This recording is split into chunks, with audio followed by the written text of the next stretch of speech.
meeting is being recorded. Okay, I would like to bring the Santa Rosa Valley Municipal Advisory Council meeting to order. I would like, I can do a roll call. that'd be great. Okay. Amy Elliott, Here. Mark Burley. Yeah, Thank you. Michael Adams. here, and hello, everyone. Hi. Vice Chair Cannon. Here. Chair Rosemary Allison. Here, Thank you. we're missing Amy. No, Oh, I'm Amy right here. Elliott. Did I not? Oh, I did. Did I? You I saw did. you? Oh, Oh, I'm okay. sorry. Okay, I'm sorry. Okay. All right. Let's see. How about, let's see, who do we have here from our residents? Amy Yondell, would you like to lead us in the Pledge of Allegiance? Sure, happy to. All right. I pledge allegiance to the flag of the United States of America and to the republic for which I stand, one nation, under God, indivisible, with liberty and justice for all. Okay, now we're going to go through the agenda review. I would like to move up item number 14, farewell to Supervisor Linda Parks, to number 6, which is just after, oh wait, I'm sorry, to number 7, to give the public safety reports and the update from SCE Government Relations Manager Andrew Thomas right after that with your approval. Okay. So right after number 6. Yes. I'm going to be off camera for probably the next 45 minutes or so. Apologize for that. Oh, okay. Will you be able to hear or? Oh, yes, I can Done. participate, but don't have the ability to have the camera on at this point. Okay, as long as you can hear, because the issue is to be able to give you words from people for that farewell. So, and I imagine, I don't know, it might be 45 minutes from now. Okay. All right, so are there any other changes recommended? Oh, I know one more. Item, the information item. 9B. 9B. Honestly, we have information and anyone can request it from Supervisor Park's office, from Denise Terry. But truthfully, that is simply information to be disseminated to anybody who would like it. So I suggest that we either postpone it or take it off the agenda.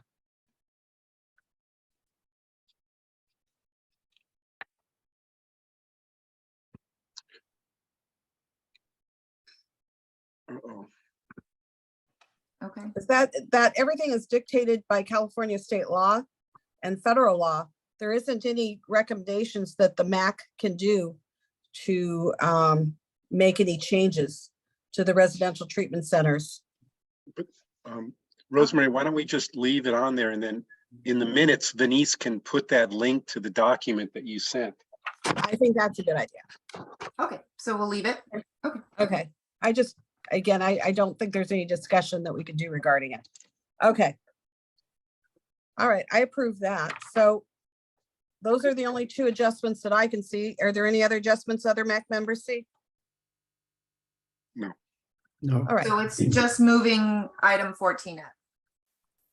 correct. Just want to make sure. Thank you. Oh. Okay, approval of minutes from September 15th. I vote to approve the minutes. I can second that. They're really Not great. voting, I'm sorry. I'm putting forward a proposal to approve the minutes. Okay. Yeah, and I'll second that motion with the Thank you. discussion that they're very extensive and excellent. Well, thank you. I Okay. know, Amy Elliott. we're very lucky to have Denise. Thank Okay. you. Amy Elliott, Aye. Mark Burley, Aye. Michael Adams, Aye. Vice Chair Kevin Cannon, Aye. and Chair Rosemary Allison. Aye. Thank you. Okay, now why don't we go into our public safety reports? Yeah. Stop that share. Sorry.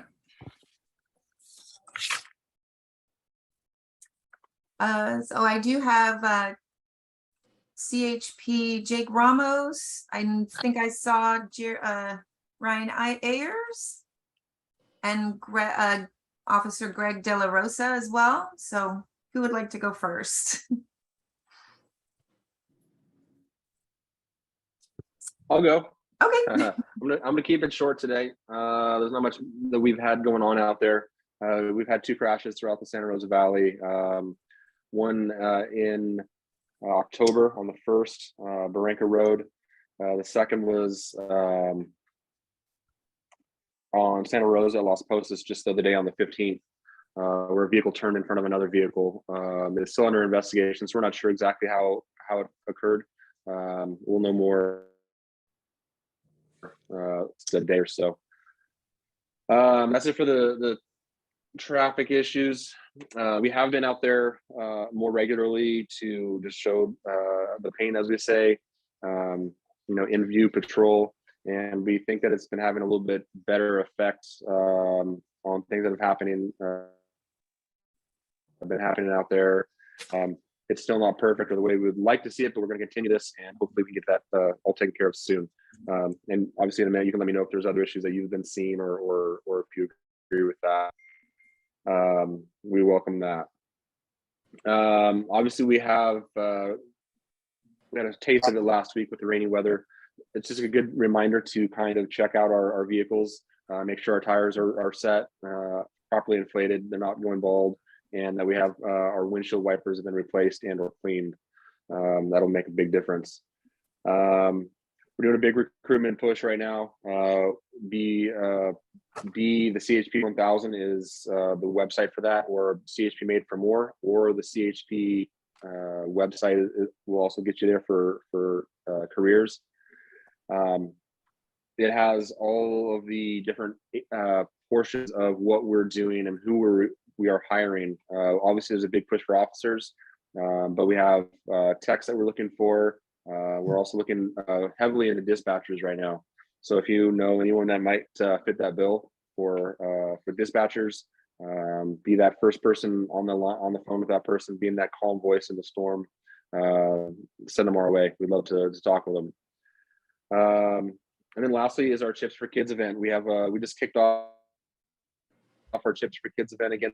If you don't know what that is, it's a statewide toy drive that we do for the California Highway Patrol, and it's where we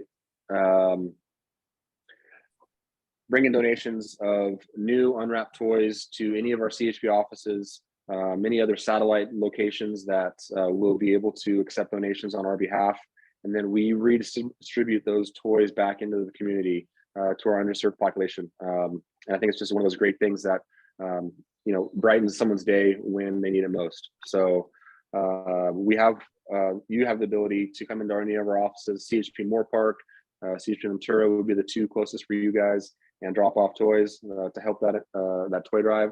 Also on December 9th, which is a Friday, we're doing our large televised event in Newberry Park, Thousand Oaks. It's right on Ventura Park Road at the Walgreens. It's where we've had it annually now for the past couple of years. And it's a drive-through event where you can come say hi, interact, and they do televised interviews and all that stuff. And it's a pretty fun day. It's all day from I think 9 to 5 at the Walgreens on Ventura Park. So anyway, that's all I've got.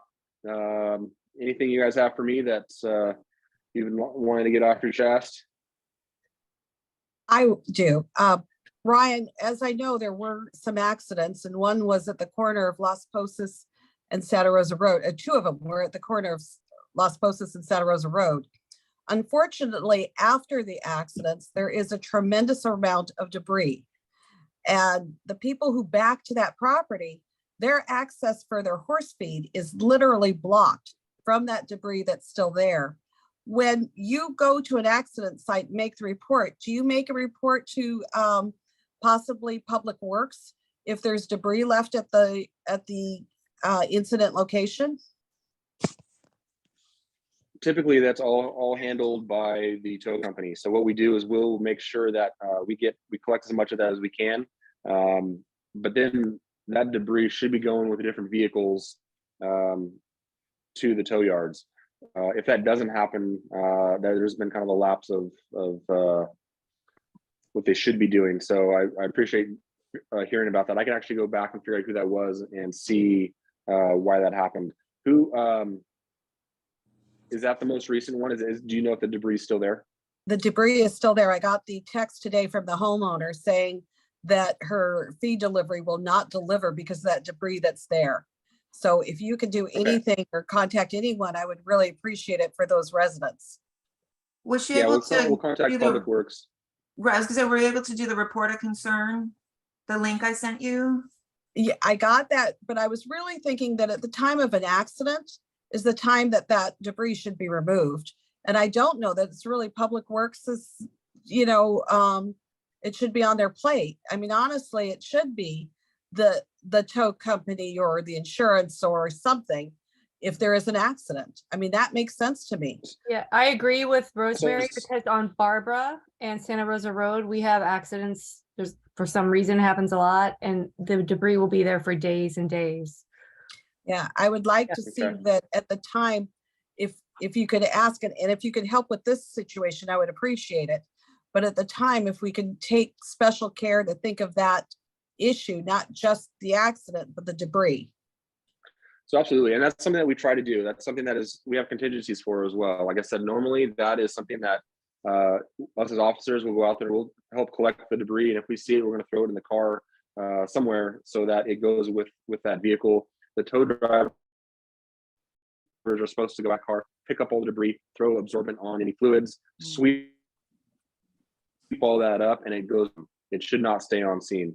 And then after that, if there's something much larger, like say a tire comes off of a vehicle or something like that we just can't pick up at the time, we do call county roads for your area, or Caltrans for the freeways or in that area, and they do come pick them up with their stake bed trucks, and they dispose of all that stuff. So it is supposed to happen.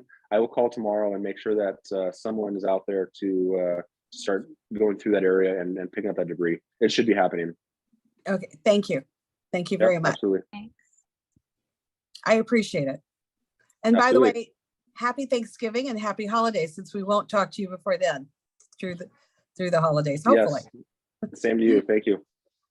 Okay, now, our next public service safety report. I That, did have a question for Ryan. Oh. Yeah. Quick question. So we've couple of items. So the CHP has put a electronic speed sign out on Santa Rosa Road, but I noticed that even if you're not speeding, it's still flashing the numbers as if So it's warning you. and that's one of the things I'm in charge of is placing that radar trailer out there.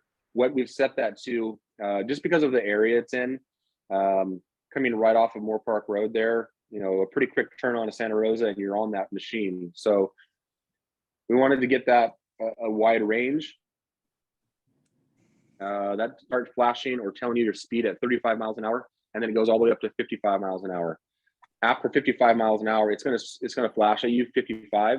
But what we want to alleviate is people seeing how fast they can get up to after 55, right? Like we don't want them using that for their own speed machine. So it only goes up to the speed that we have it set to, and as of right now, that's between 35 and 55 as the top speed. I see. Okay, thank you. And one other question I had or comment is, I noticed on Santa Rosa Road, there's a lot of tailgating going on now, even for people who are going, 55 miles an hour. So, perhaps there could be some focus on that. That's been Yeah, going on since I moved here 12 years Yeah, ago. that's one of those. That's historically that's going to be anywhere we go, unfortunately, and that's going to be really hard to police on Santa Rosa Road, we can do it. And we've been setting up ways to do that, but we basically have to be stationary and watch someone come by tailgating to, otherwise we're just in the line of cars behind everyone else, right? Like we won't be able to get up to that person to see them tailgating because there's no way for us to pass. We're worried about tailgating. So what's that?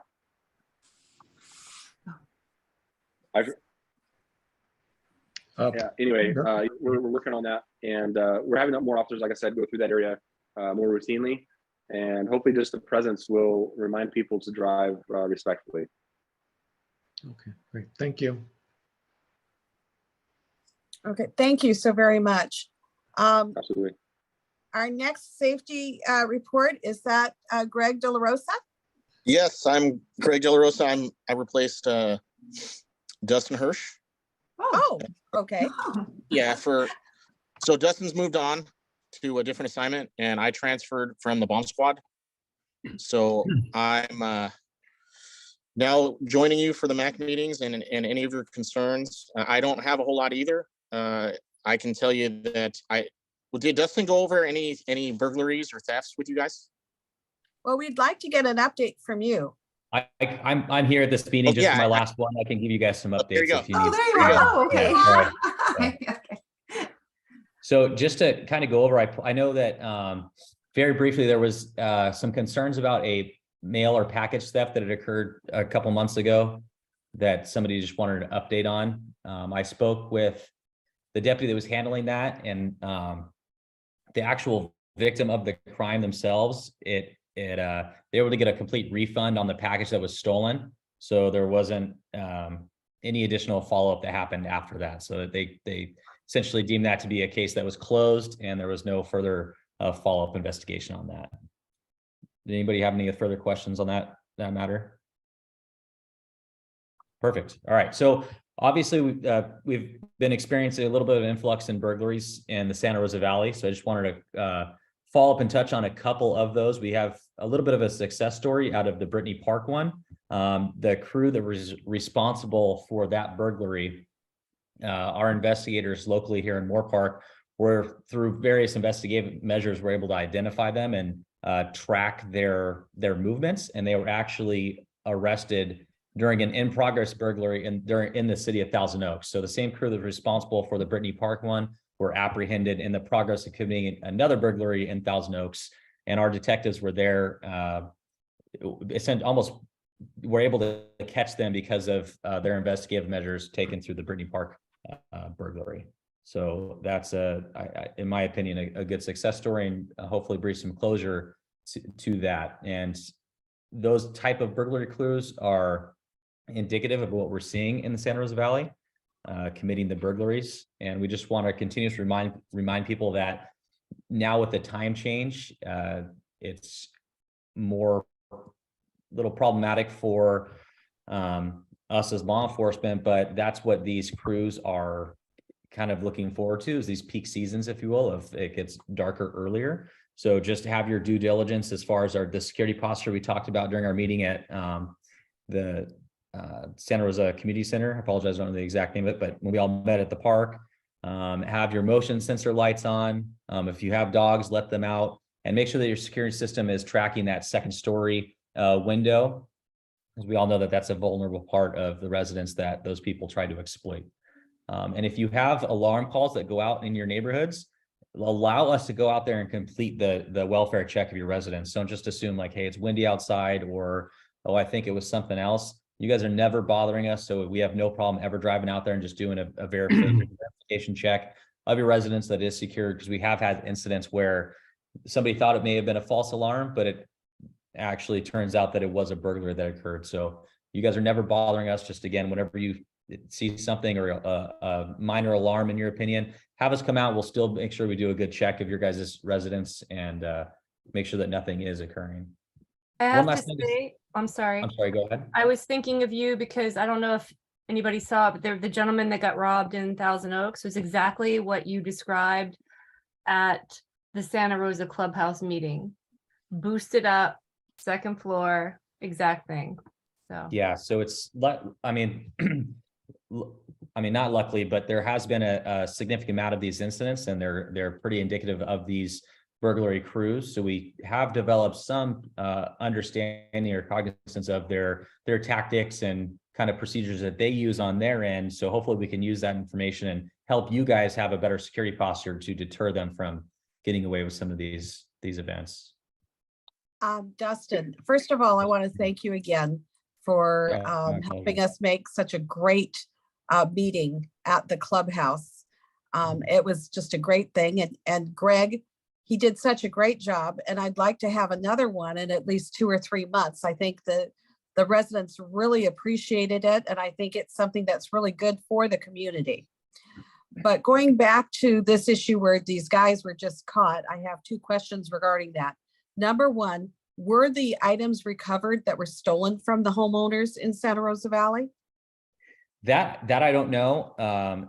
As far as items, I highly doubt that they was recovered, because what essentially the burglary that occurred in Santa Rosa was obviously some time ago. And so they would have taken that and transported it to some other area that they were at while they were in the act of committing the other burglary. I don't think that they had any items that were stolen from the Santa Rosa Valley. So I'm assuming that there's going to be more follow-up investigation as occurs, possibly with more additional search warrants or things of that nature. But I don't believe that those items were recovered as of yet. Darn it. Okay. My other question is, I noticed in that that arrest, from what I've read online, that one of the individuals was 14 years old, one was 61 years old. What happens to these gentlemen? Are they simply deported because they are foreign nationals, or are they actually, arraigned and processed through our system?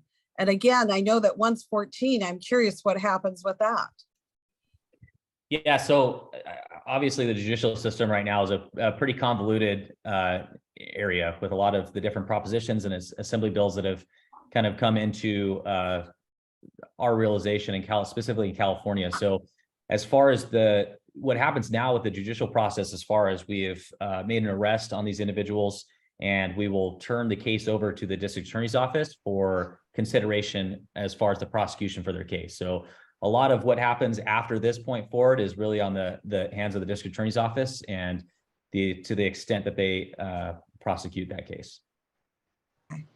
I know, I think we all have a fear that crime is turning very profitable. So we certainly Right, want yeah. whatever we can do to make sure that, number one, this does not happen. And that's why we appreciate that meeting so much, but also, enforcement of whatever laws we have, knowing that you explained to us Proposition 47 didn't help. Yeah, I couldn't agree more. Okay. Mr. Beverly, did you have a matter? Yeah, I do have a question. First of all, congratulations on apprehending those suspects. Secondly, is the expectation of the police department that this is a much bigger ring, and the fact that you have taken 3 people into custody is only the tip of the iceberg, and there's somebody who's running this ring, presumably bringing people into the country, and so we should be not putting our guard down? Yeah, I think that being able to apprehend these specific individuals is definitely a check in the win column for me personally, because it's whenever somebody victimizes another person, it's always good that we try to seek justice in that regard. But I think you're absolutely right in the regards of this is a multinational, transnational issue, if you will. These are very sophisticated burglary crews that are coming from other countries and kind of exploiting our welcoming posture as far as our country is concerned, right? And they're exploiting that fact. And yeah, I don't think this is definitely not the end of this type of burglary crew. And it's definitely important for us as a community to maintain a good security posture to prevent crimes like this occurring in the future. And like I said in that meeting, it's important for us, specifically in the Santa Rosa Valley, to be a harder security posture so that they look to other communities or other neighborhoods, unfortunately, to go to exploit and commit these burglaries. And thank you. You're welcome. So Greg, you've got some pretty big shoes to fill here. I'm sure, yeah. I can assure you, Greg is way better than I am, and you guys are in much better hands with Greg. So Oh, we're, just two other matters that I just wanted to kind of close out the crime statistics with, unless you guys had any other questions. There, obviously, we had an increase in vehicle burglaries and vehicle thefts, but those were kind of hyper located to the Hill Canyon Park, so it didn't really involve you guys as the community, unless you guys were parking there and utilizing the hiking trails and the parking lot. We've recognized that. We've done a lot of steps on our end to try to reduce those burglaries, which includes working with the park districts and things of that nature.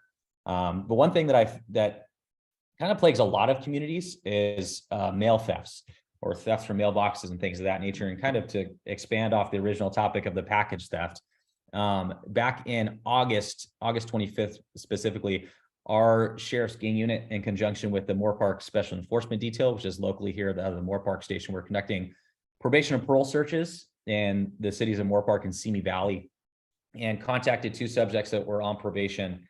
And during their contact, they found those 2 individuals be in possession of several ounces of methamphetamine, as well as stolen mail from several addresses within the Santa Rosa Valley. So this is something that we, luckily through our proactive nature of targeting individuals within our community that are known to commit crime, trying to prevent these things from happening, we were able to catch this before the people that were victimized even realized that it happened. So obviously it's unfortunate that those things occurred, that the mail was stolen in the first place, but I just wanted to reiterate the fact that our deputies that are out here working for you guys are doing a really good job of being proactive and trying to deter these things through the enforcement as far as probation and parole searches and things of that nature. okay. Thank you so much. Any other additions from you, Greg? No, I appreciate, the time and attention that you guys give. And, I'm new here, so I came from investigations, so I'm not really totally in tune with what's going on patrol right this second, because it's only been a month that I've been out here. So, and prior to that, it was 7 years. So I got to get back in the swing of things, and I look forward to meeting with you and adjusting to taking care of your problems. Well, we definitely are excited about you, and we look forward to your report at our next meeting, which will be in 2 months. Great. Thank you very much. And if you need anything, There's questions in the comments. Oh. Yeah. okay. Oh, I'm sorry, there are. Okay. Can we get so an update as on how many I think invasions? I see.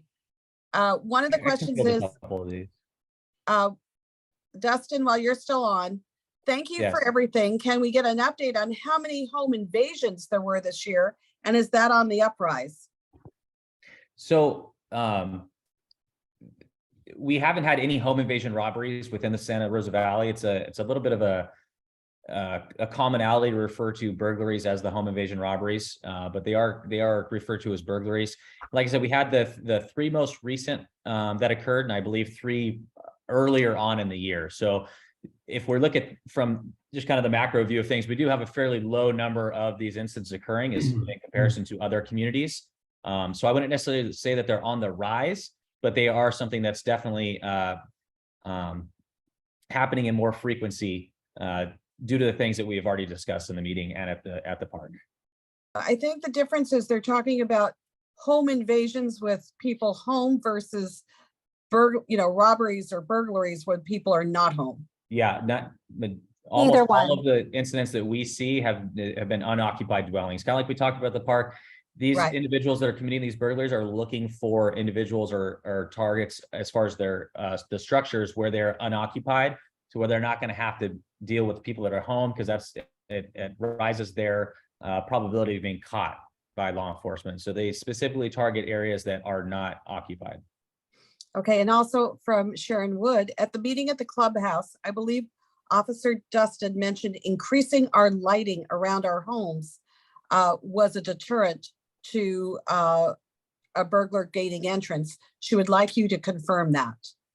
Yeah, absolutely. I think that crime deterrence through environmental design is something that's huge. And I think absolutely the motion lighting and just all around lighting with around your immediate structure is something that's a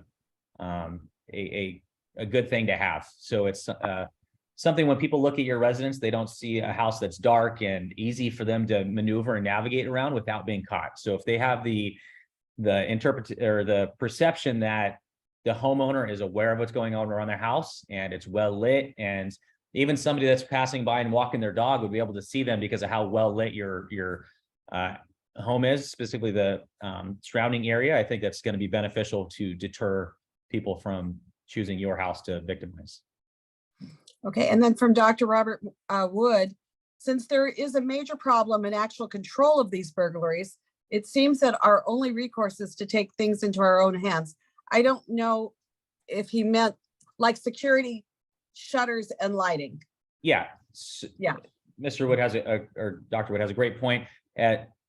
Yeah, I mean, unfortunately, it's a community-based approach to solving these issues, right? And the unfortunate part is we only have so many deputies on duty at one time, and we have a fairly large area to cover, so we can't be everywhere all the time as much as we'd like to. So we've definitely recognized the fact that there's an increase in burglaries being committed in your community, and we're taking a proactive stance as far as we have to do extra patrols and enter neighborhoods and try to conduct as many traffic stops as possible.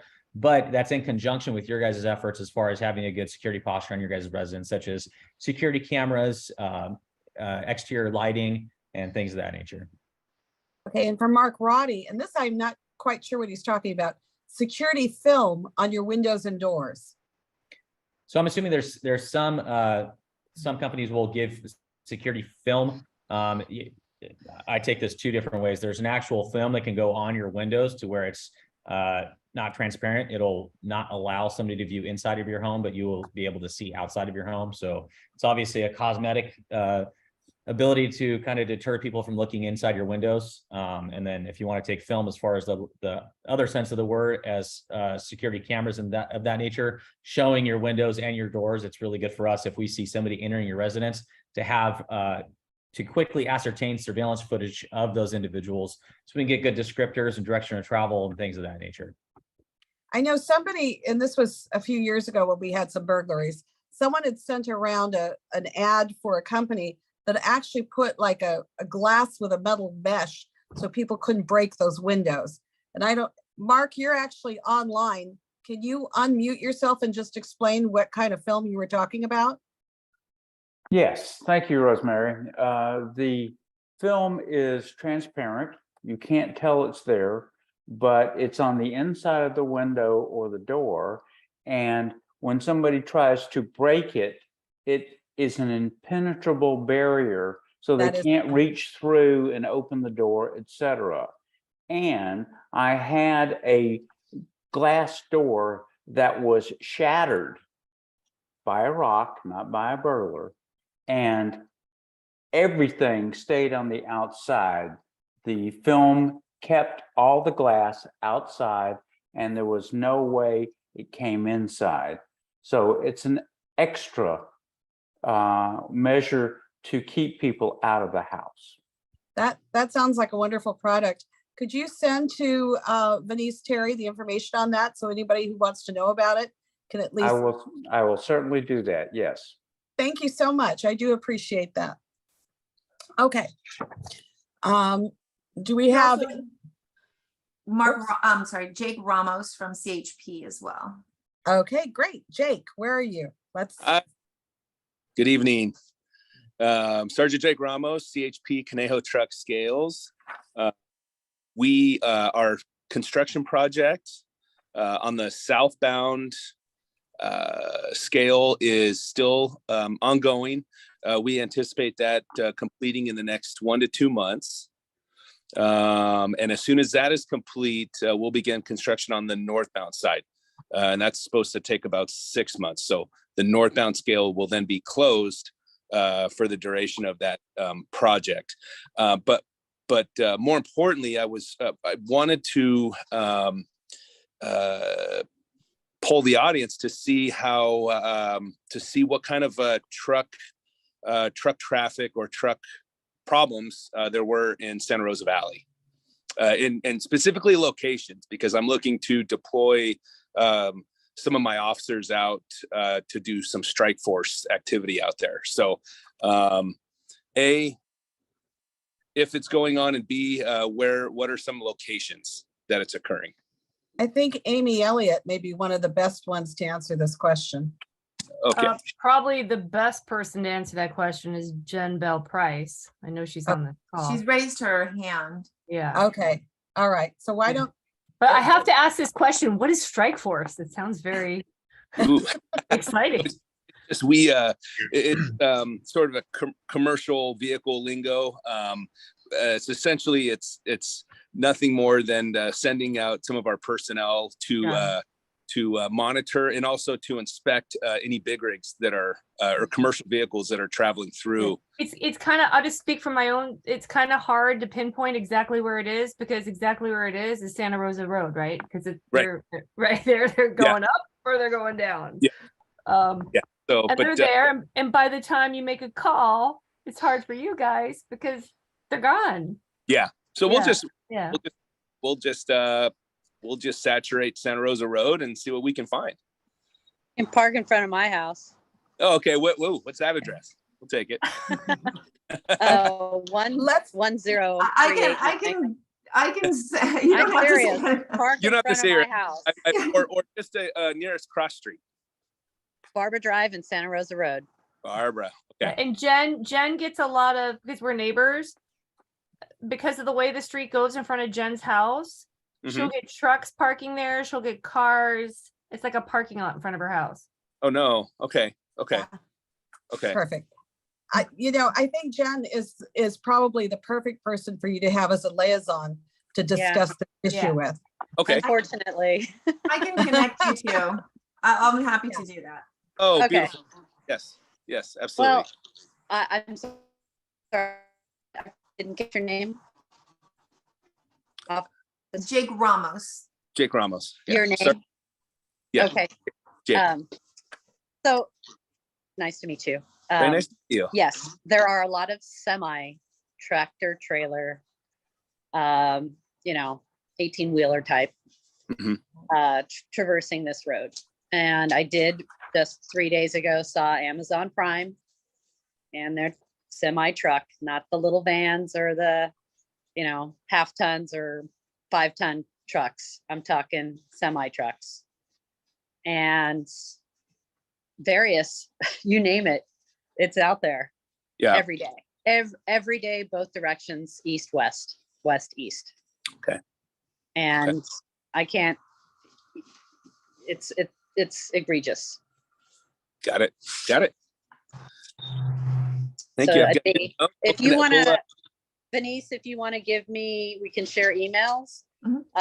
Way back when Officer Musgrove, I had contact with him about this, and he had said, just send me an email with, sometimes I can get photos, sometimes mostly not. But I'll email you the companies that are, that are pictured on the vehicles that are using the road, obviously blowing through here, like even grocery stores are also, problems. Oh, hold on. Water going. I'll get you guys connected offline. Denise, you can I'll get CC you guys me on connected that as well. All right. You can CC me as well. Yes. Okay. All right. I'm sorry. Who said CC? Was that? That was Ryan. Ayers. Okay. Yep. Oh, Ryan. Okay. Will do. Okay. Okay. Thank you. Perfect. Okay. Any other information or chats that I'm missing? Because I do realize I missed one from before. Okay. Yeah. I agree. Heard moving, this is going back to Dustin and Greg. Heard moving security cameras higher out of hands reach is a good suggestion that I am acting upon. And how well do dogs work? I'm sorry, I missed those two before, and I don't want to have anybody think that I ignored their requests.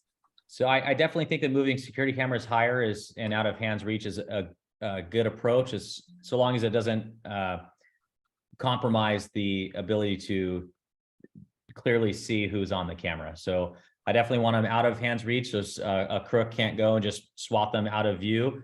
But even if that does happen, the subject has to walk up to the camera to do it. So in some capacity, we're still getting a good visual of the subject. So I would say it's a balancing act of have them high enough to where hopefully they're out of reach of somebody, but also low enough to where we still get quality camera footage of the people that we would like to see. As far as how do dogs work? Dogs are phenomenal deterrent for criminal activity.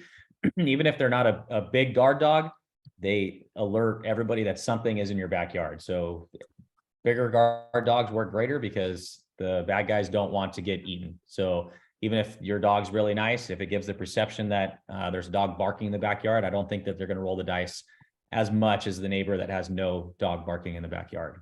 So I do think that they are a good deterrence. Okay. Thank you. All right. Thank you. Thank you. Thank you. Jake, Dustin, Greg. So I think unless there's anything else, let's move on to the update from Southern California Edison Government Relations Manager, Andrew Thomas.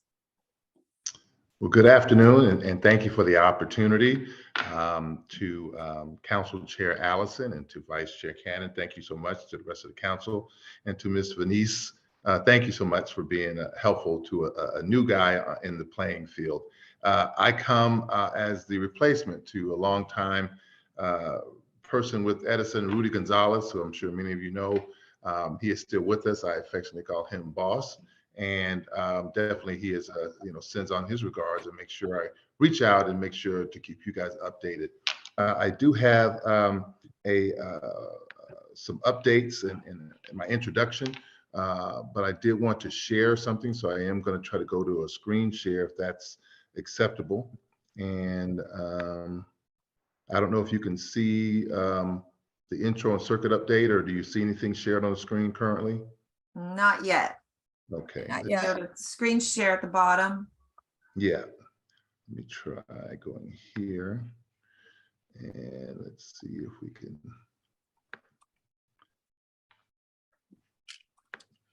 Okay.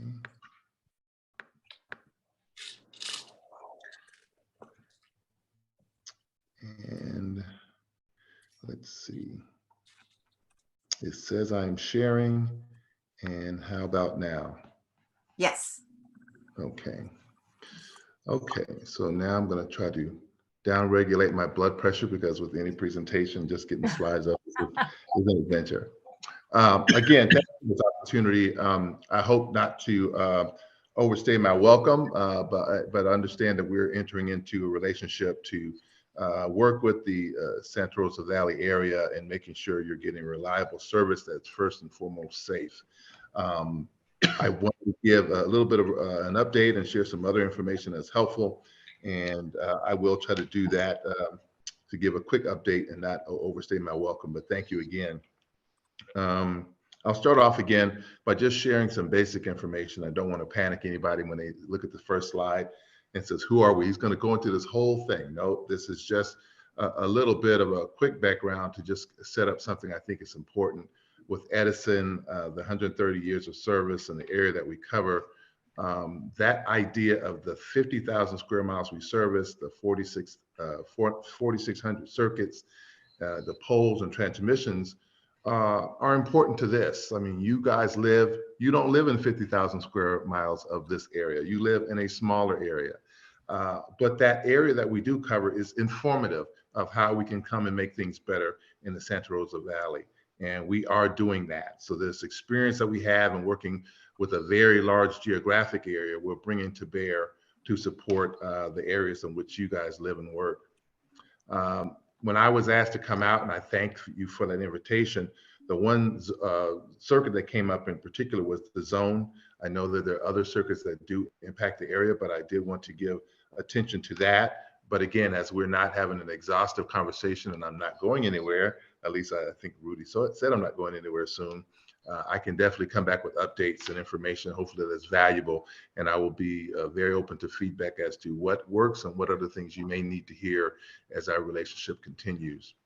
The area that you all, we're talking about the Santa Rosa Valley area is not indicative of just Moore Park, But the area that if you can see to the far left of the outline is the zone circuit, which is one that was asked to speak and give some additional focus to.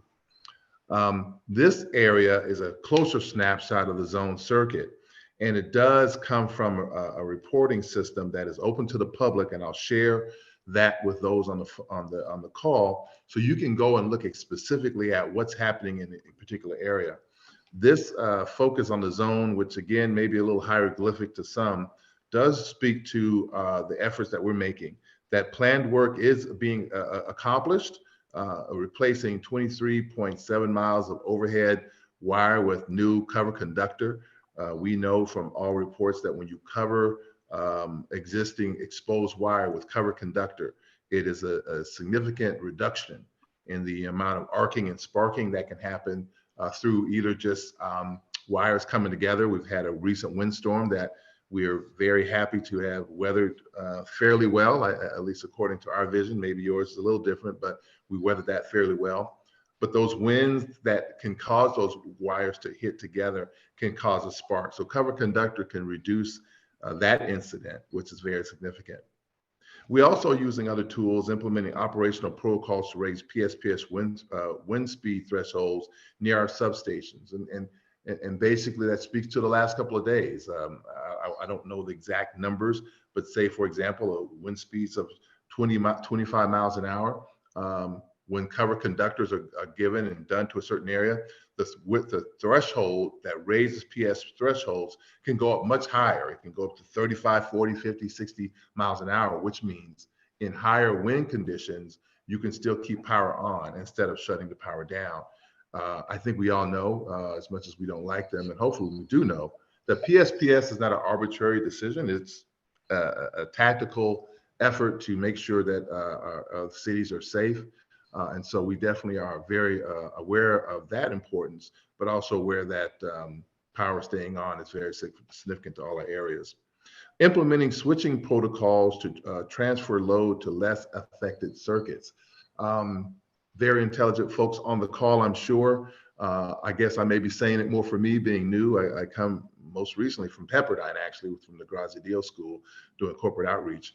But when you look at that switching protocol, it kind of pertains to the idea when somebody looks and says, hey, my power is off, but their power is on across the street.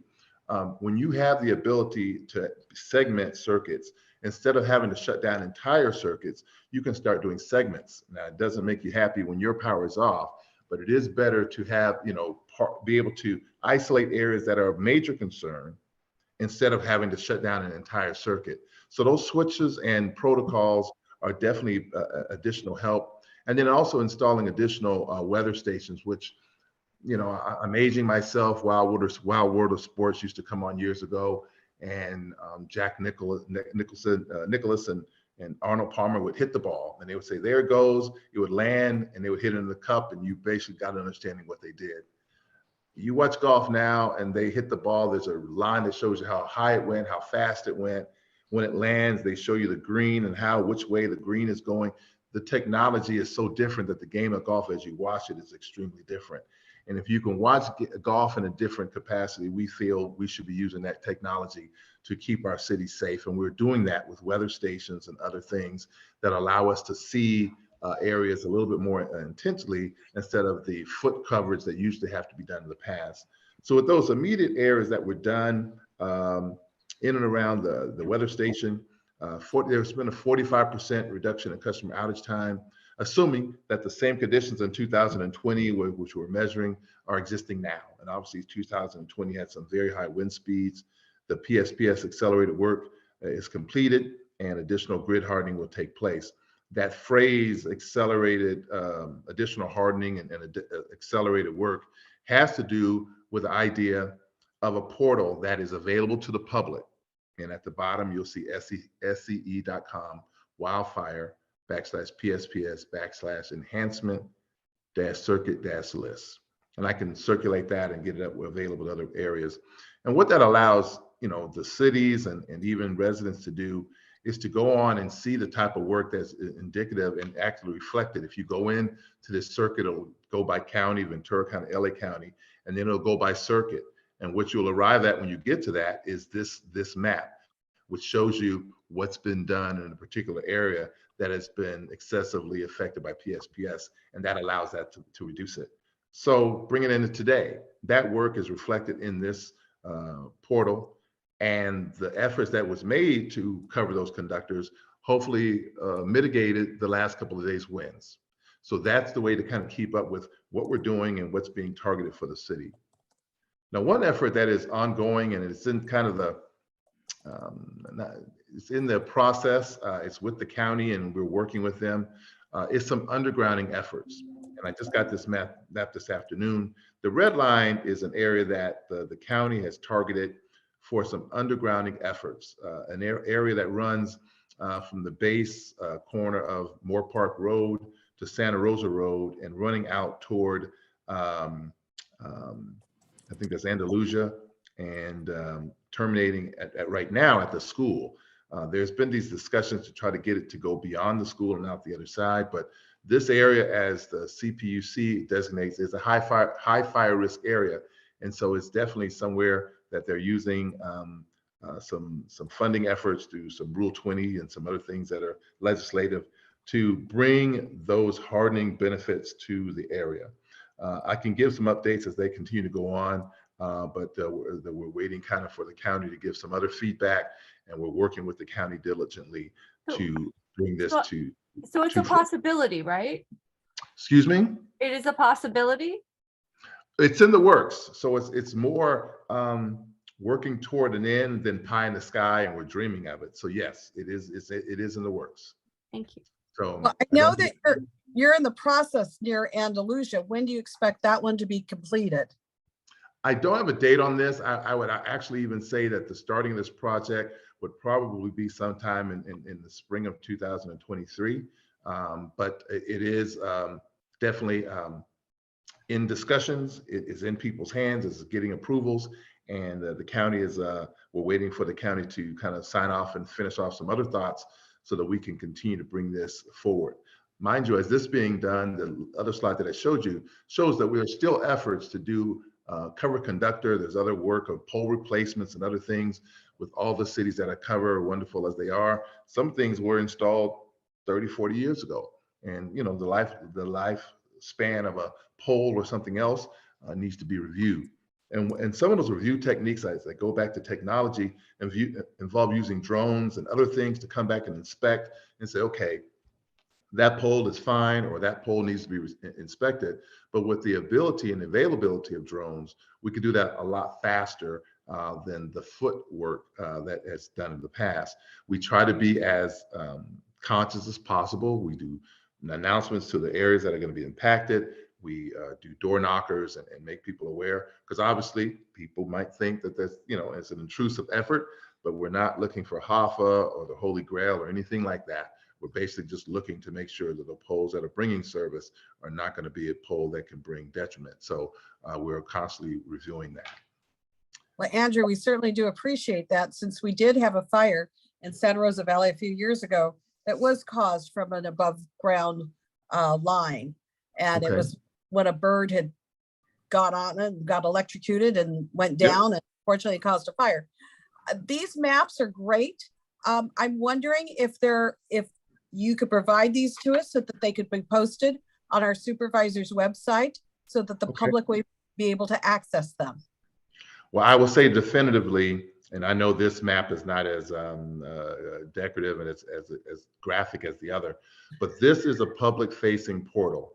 And this is these maps are found in those portals as I listed there. So yes, the ultimate idea is yes, I will work with the supervisor's offices and the counties to make sure that the available resources for persons to see this information is available. Absolutely. Perfect, thank you. And the map that you had up just a second ago, can you put that back up? Yes. Not that one. No, the other one. Yes. That one. That's the one that I'm most interested in, and I would love to understand where Santa Rosa Valley is hiding in that. Okay, well, we can definitely have that discussion. I think because of the size and other things too, in the actual map itself is a little bit expanded. I think maybe my capabilities kind of failed me today. You can see it. You can see it right down there if you look at the very. Yeah, it's covered by some of the what is listed as overhead, the orange, the bottom left, where you see switching protocols. It is pointing to an area that is essentially covering the wonderful moniker of Santa Rosa Valley right there. But You just want more detail, right, Rosemary? Right, I you do. look I on want to your see, computer because I want to see Yeah. streets on there. Understood. That's And what I want to see.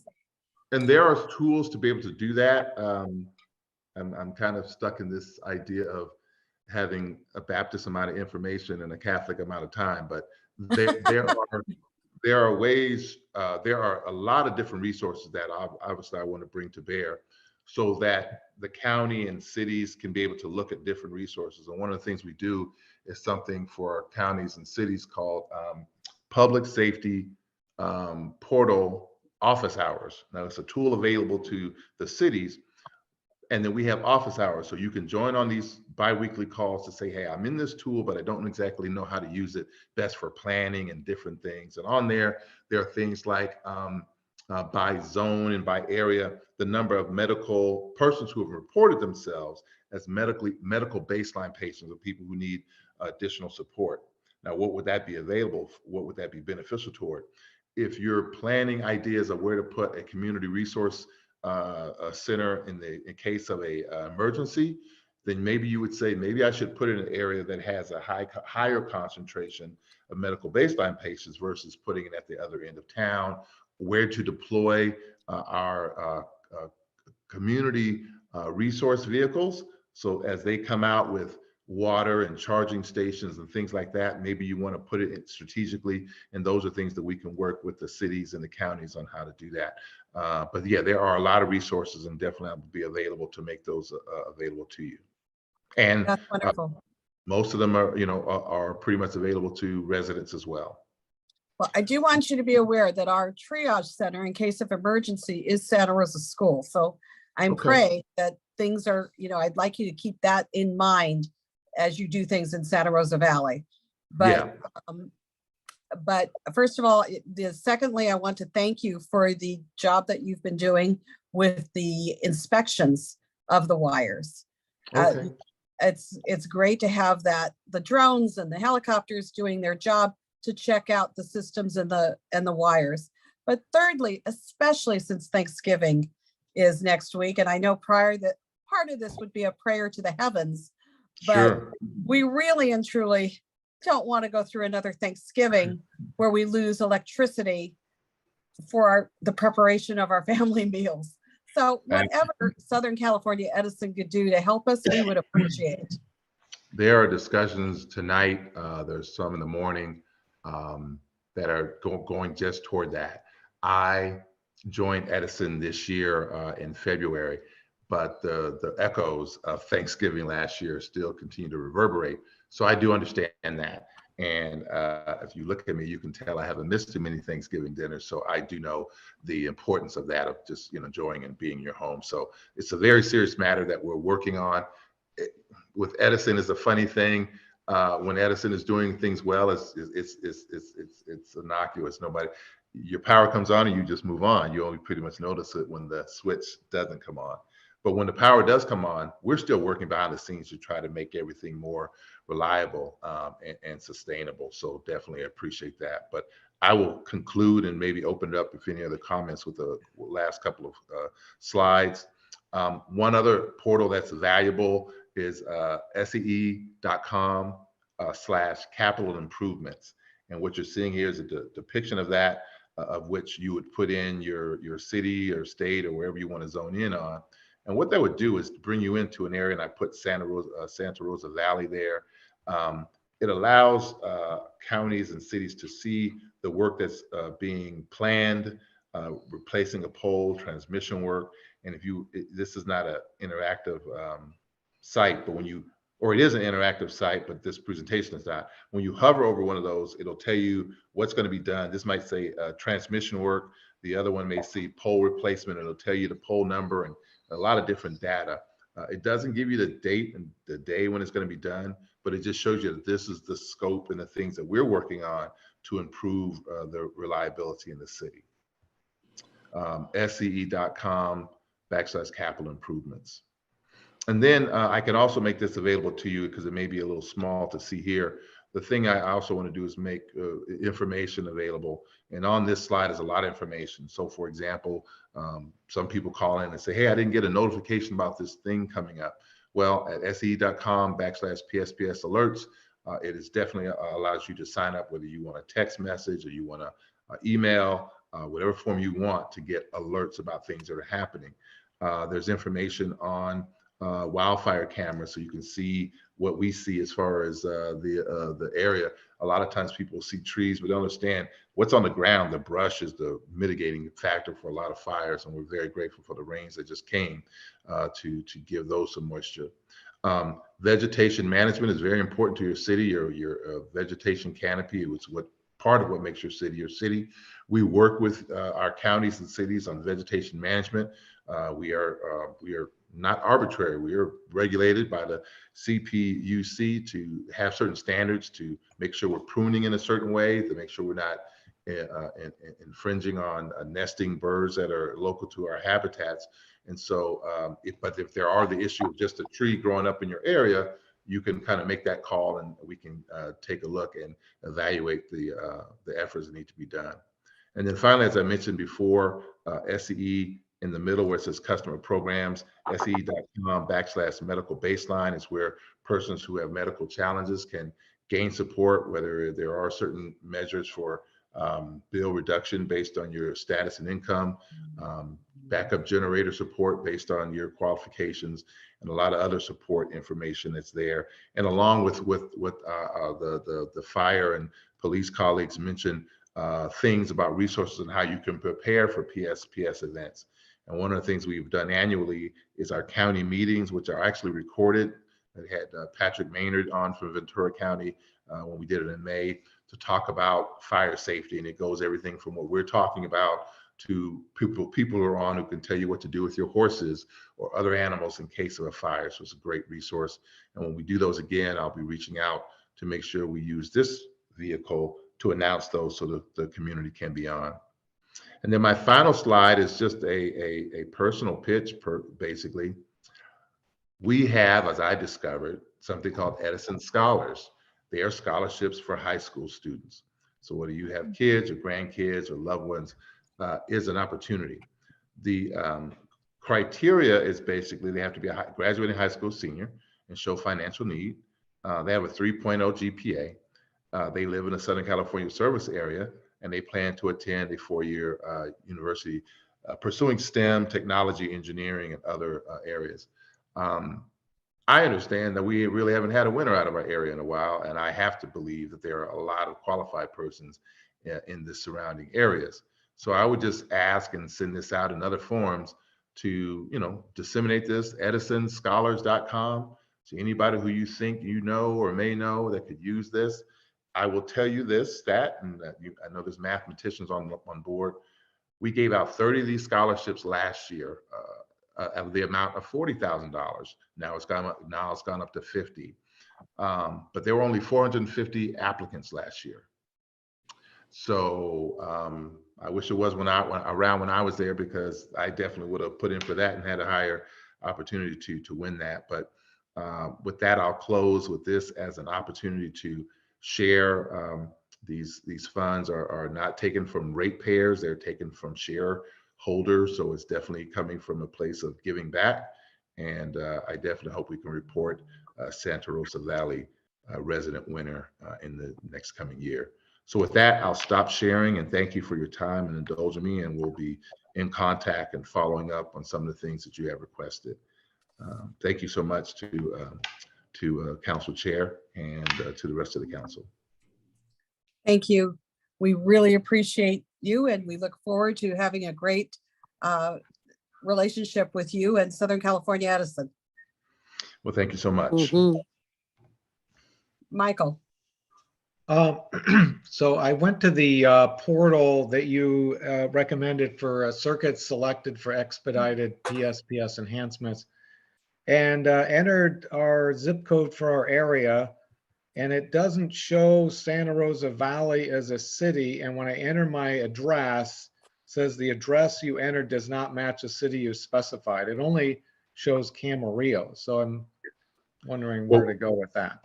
Well, one thing you can do is, I remember looking at that, is if you go to Ventura County, and this might be the more arduous way, but all the zones are listed. And next to the zones are the primary cities that are impacted by those zones. So there's a way to say, let me look in for those areas. I don't, oh, you know, I know, I think the zone may say Santa Rosa Valley.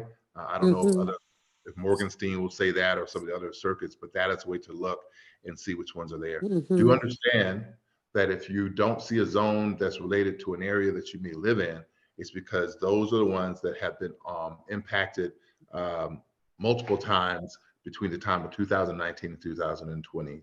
So if it's not on there, it means that it doesn't qualify in that basket. But those that are not on that list are still being serviced and updated and updated. So I would say look on the overall listing by city. And where do I find that?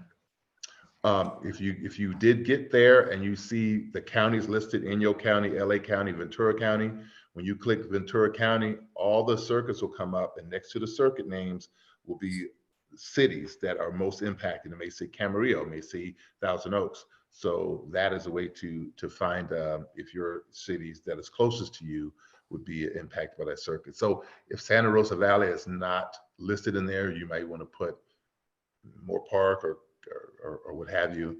I know we want to stick with the moniker of Santa Rosa Valley. We don't want to align with other cities, but that might be the best way to do that.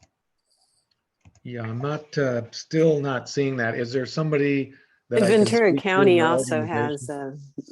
you can also go to the Ventura County has that too, when there are PSPSs, and you'll be able to put in your zip code and your address and get information. But I think instead of doing this in the middle of the meeting, we'll have an ability to do that offline.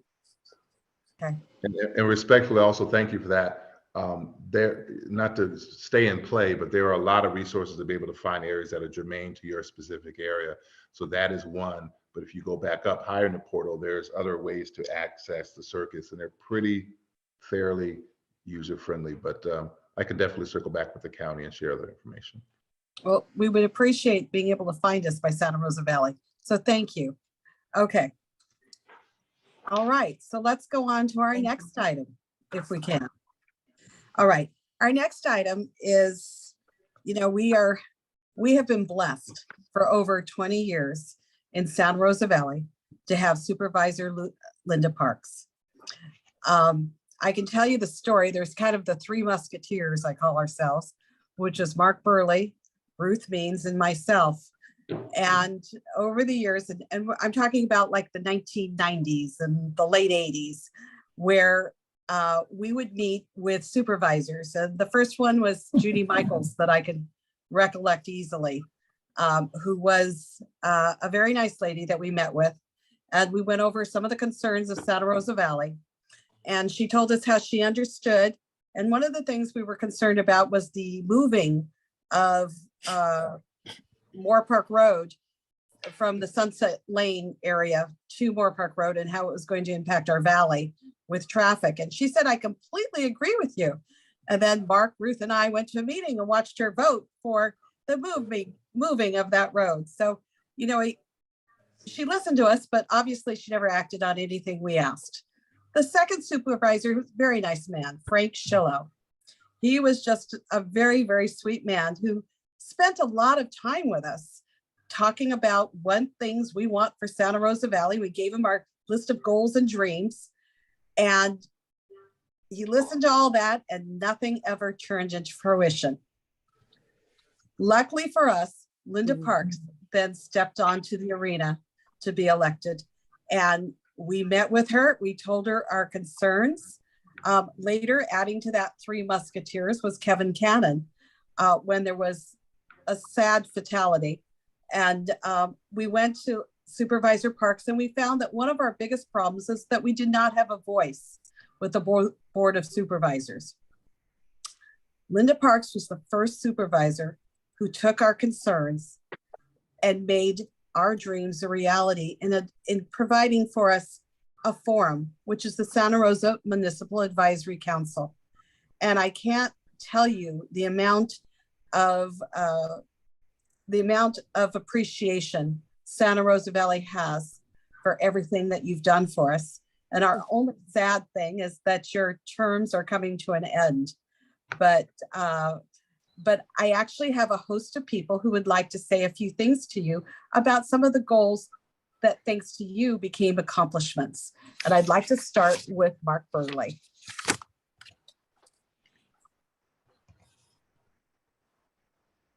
You need to Mark, unmute. you're You're muted. You're muted, Mark. Sorry, you didn't want to hear me before that. Okay, here I am. First of all, thank you to Supervisor Parks for all she's done for us. And obviously, starting with creating the MAC was like the most important thing for Santa Rosa Valley, for those of us who worked as community activists before.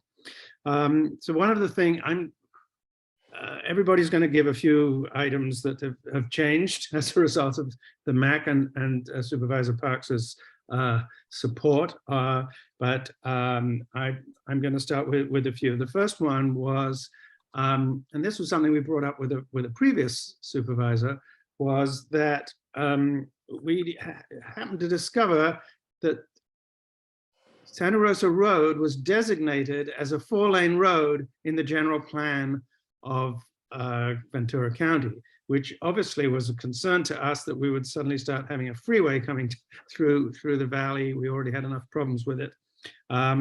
So we had suggested, oh, let's make that change, and that went nowhere.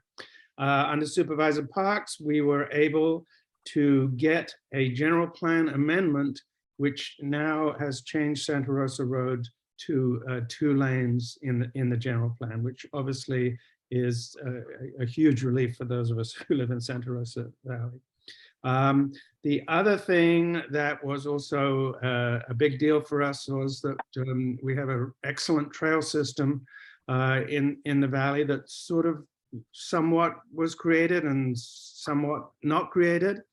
And we were able, through the community, to create a Santa Rosa Valley trail plan, which, by the way, planning was very excited to see that because they had never done it before. And we were able to create a trail plan that also got to be part of the Ventura County General Plan. And now discretionary development needs to take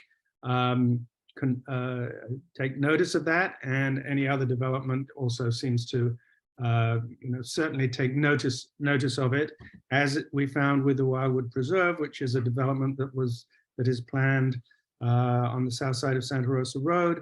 And through that, they were able to create a trail as trails through there that would connect through to the rest of the valley, and that was also approved both by the MAC and the county.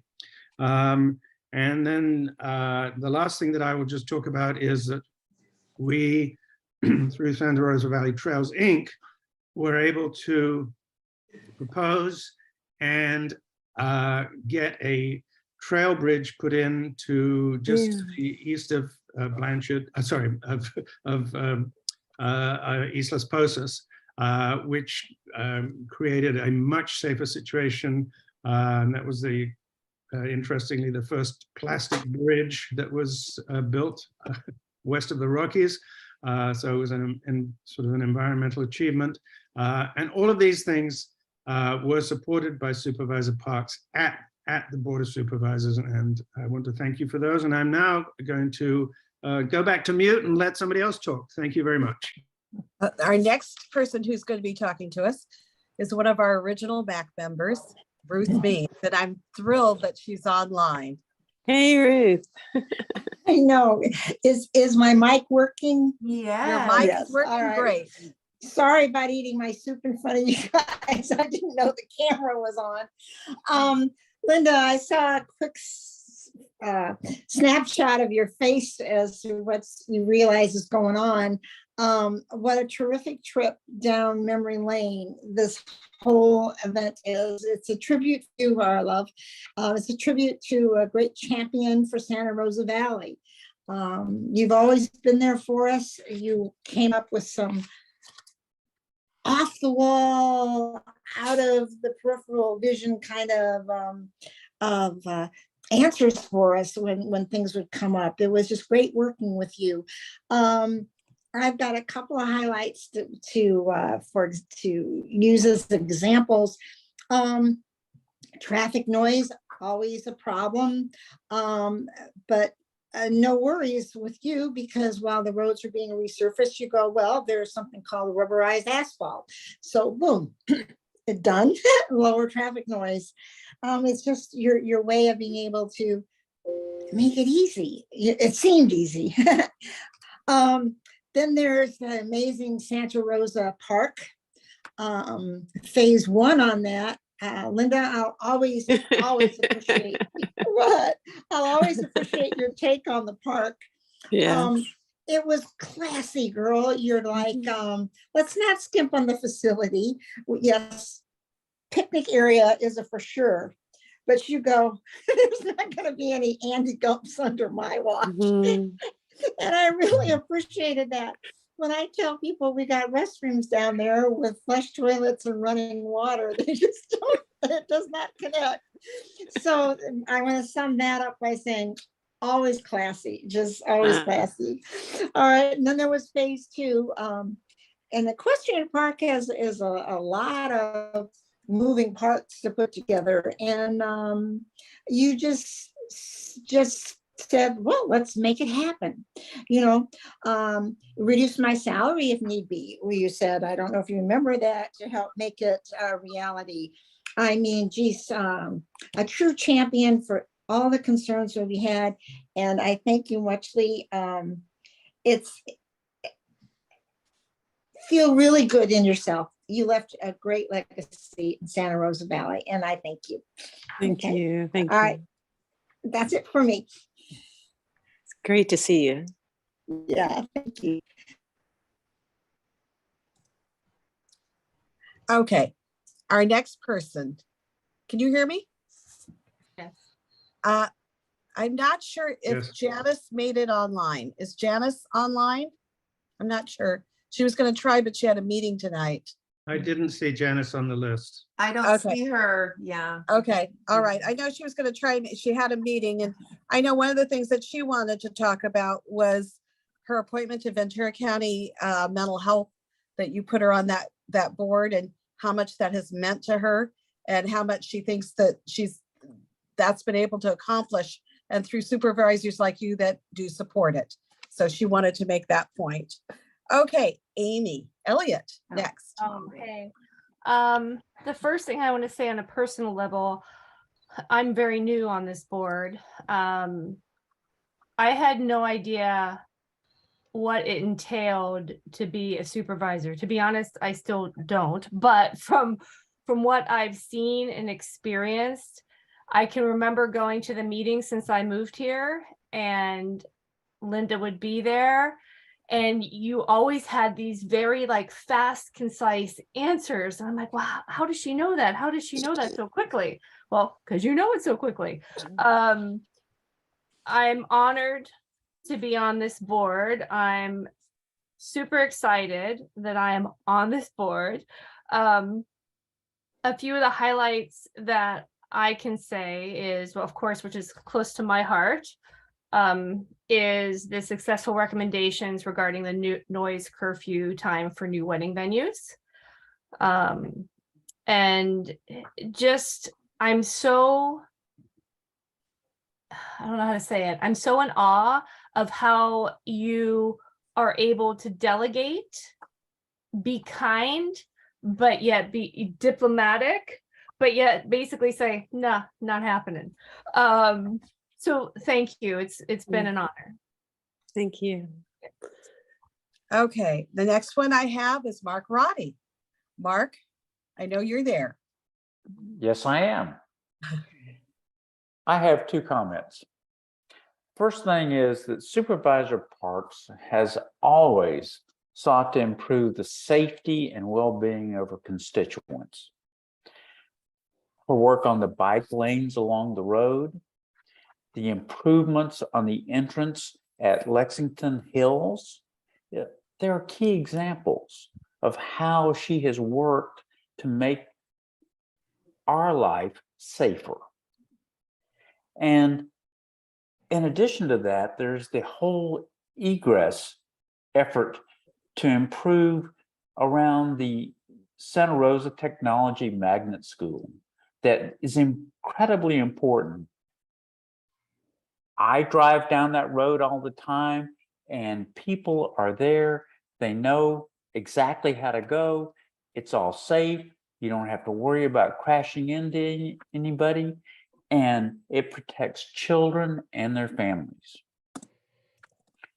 But on a personal note, by investing her personal time, Supervisor Parks has learned about the concerns of her constituents directly, rather than reading about them in some dry minutes that come out of a meeting.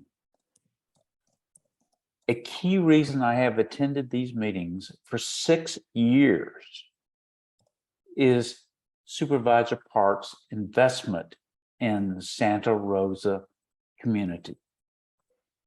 May your future be bright. Thank you. Okay. The next person, Michael Adams. Well, I just want to thank Supervisor Parks for just absolute dedication to our community. I mean, she's got a quite a large area to cover, and yet the level of detail and attention to our little community here is extremely admirable.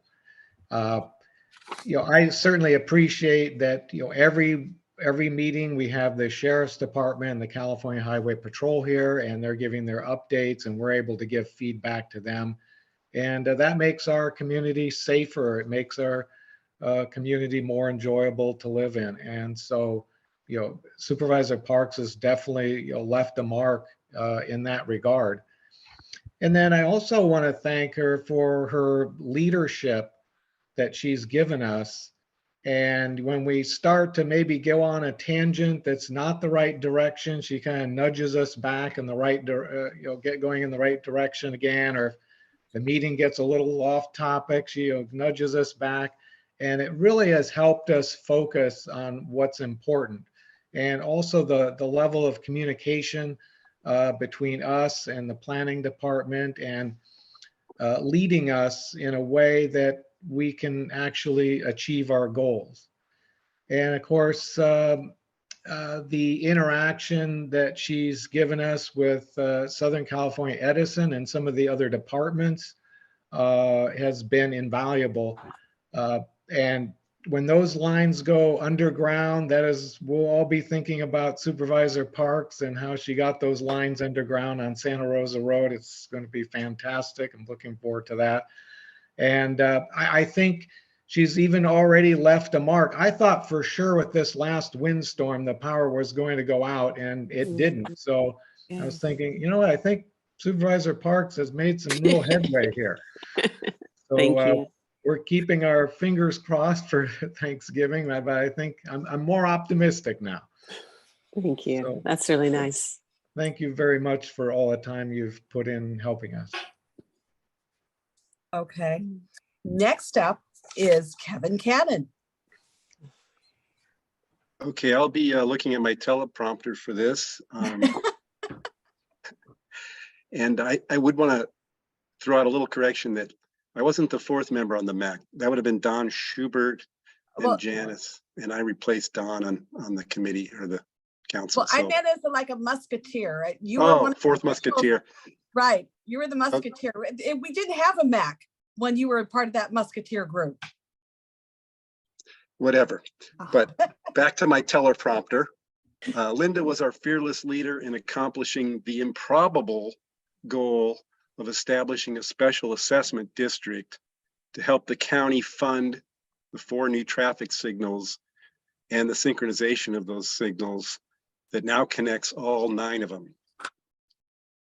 She was also instrumental in convincing her fellow supervisors to approve the no right turn on red at the Moore Park Road intersection which as far as I know, still requires board approval to change it versus the county transportation just deciding to do the changes on that intersection. And as part of that project, we were able to add the protected left turn signals into many of the housing developments to improve road safety for those residents.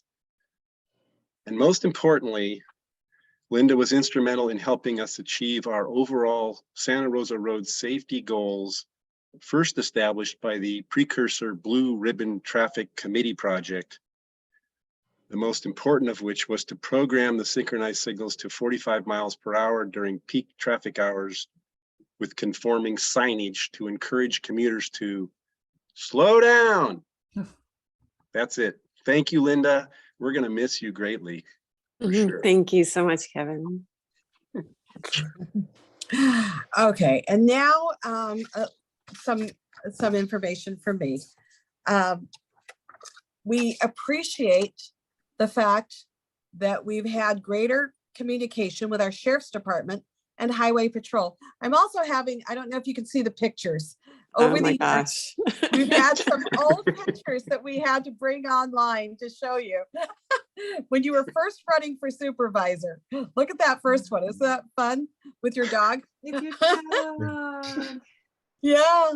So these are some of the banners we had made. So we just thought that was fine. Okay, and then yeah, our ribbon cutting at Santa Rosa Park. Look at that.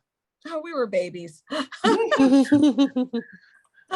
So, but anyway, we had greater communication that somebody else brought up with the planning department.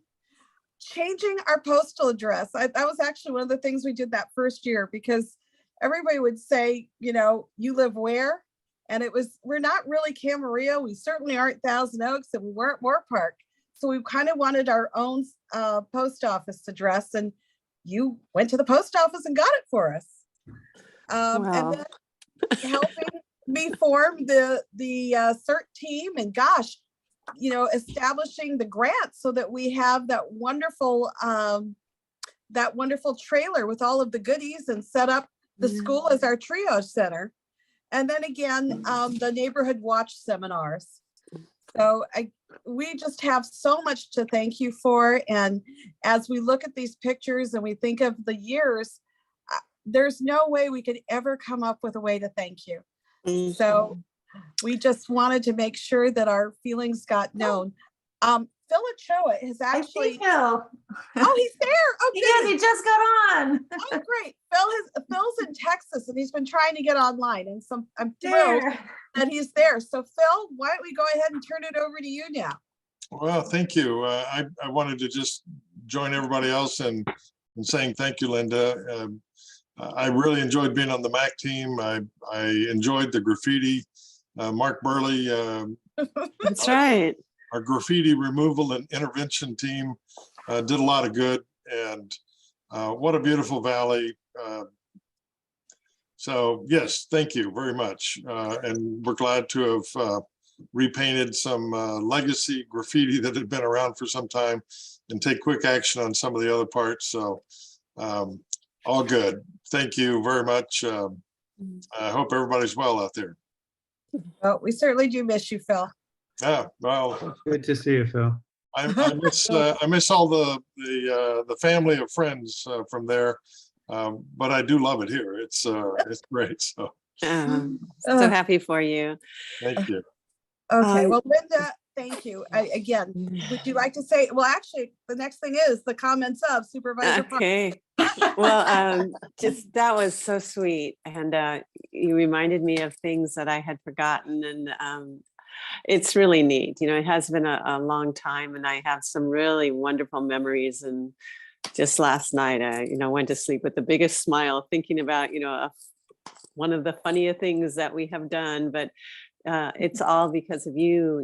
I need to hear from you to be able to effectuate things at the county. I wouldn't know what to do unless I knew what the residents wanted. And you really were an excellent example of how Macs work. And I started 2 others after you. And you kind of set the stage and the bar for other Macs too.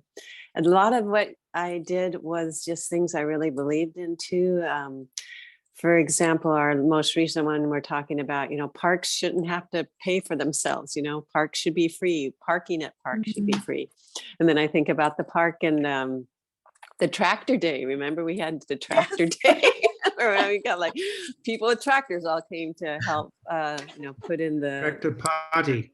a tractor party. But just it has been a wonderful, and the years have gone really fast, I'll have to say too, but it really has been a great time, and I feel really fortunate primarily for the people that I got to work with, and you guys have just been outstanding. And I have to also recognize Venice. I'm leaving, and she's kind of up in the air because she's the supervisor aide, and we're going to have a different supervisor coming in. So, but she has just been so instrumental, and I wanted to call her out. And you guys have given so much of your time to your community, and you have also given your money to the community, some very significant funds too, that have made your community better. And I saw we were talking about the park too, and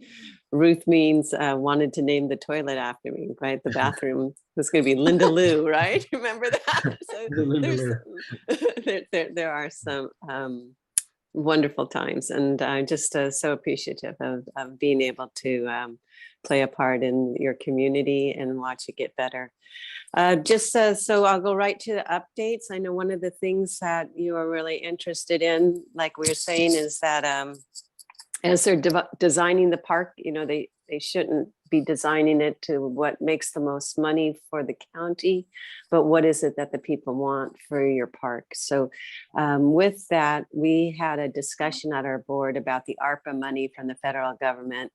And I was able to get the board to agree to have staff bring back how they can help fund the parks with the money.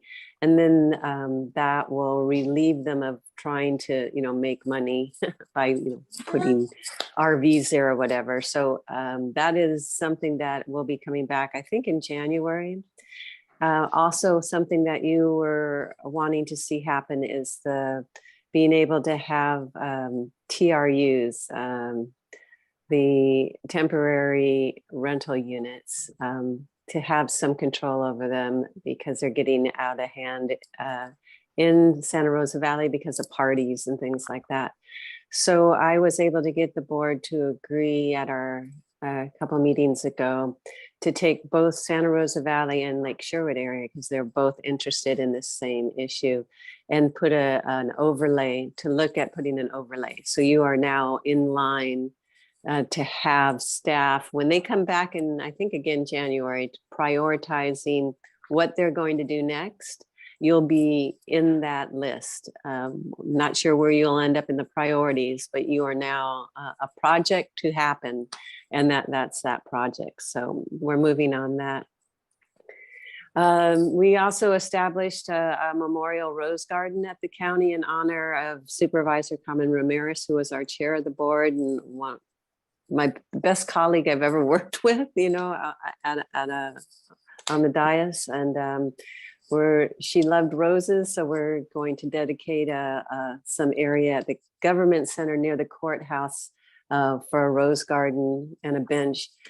She also started her career working as a legal aid attorney for farm workers and others, and so it's appropriate that it was also near the courthouse. Let's see. We also had when we did have that discussion on the temporary rental units, I wanted to thank Rosemary for coming and being able to be part of that discussion and support my motion, as well as Warren Nelson and Teresa Parker for speaking there at the board.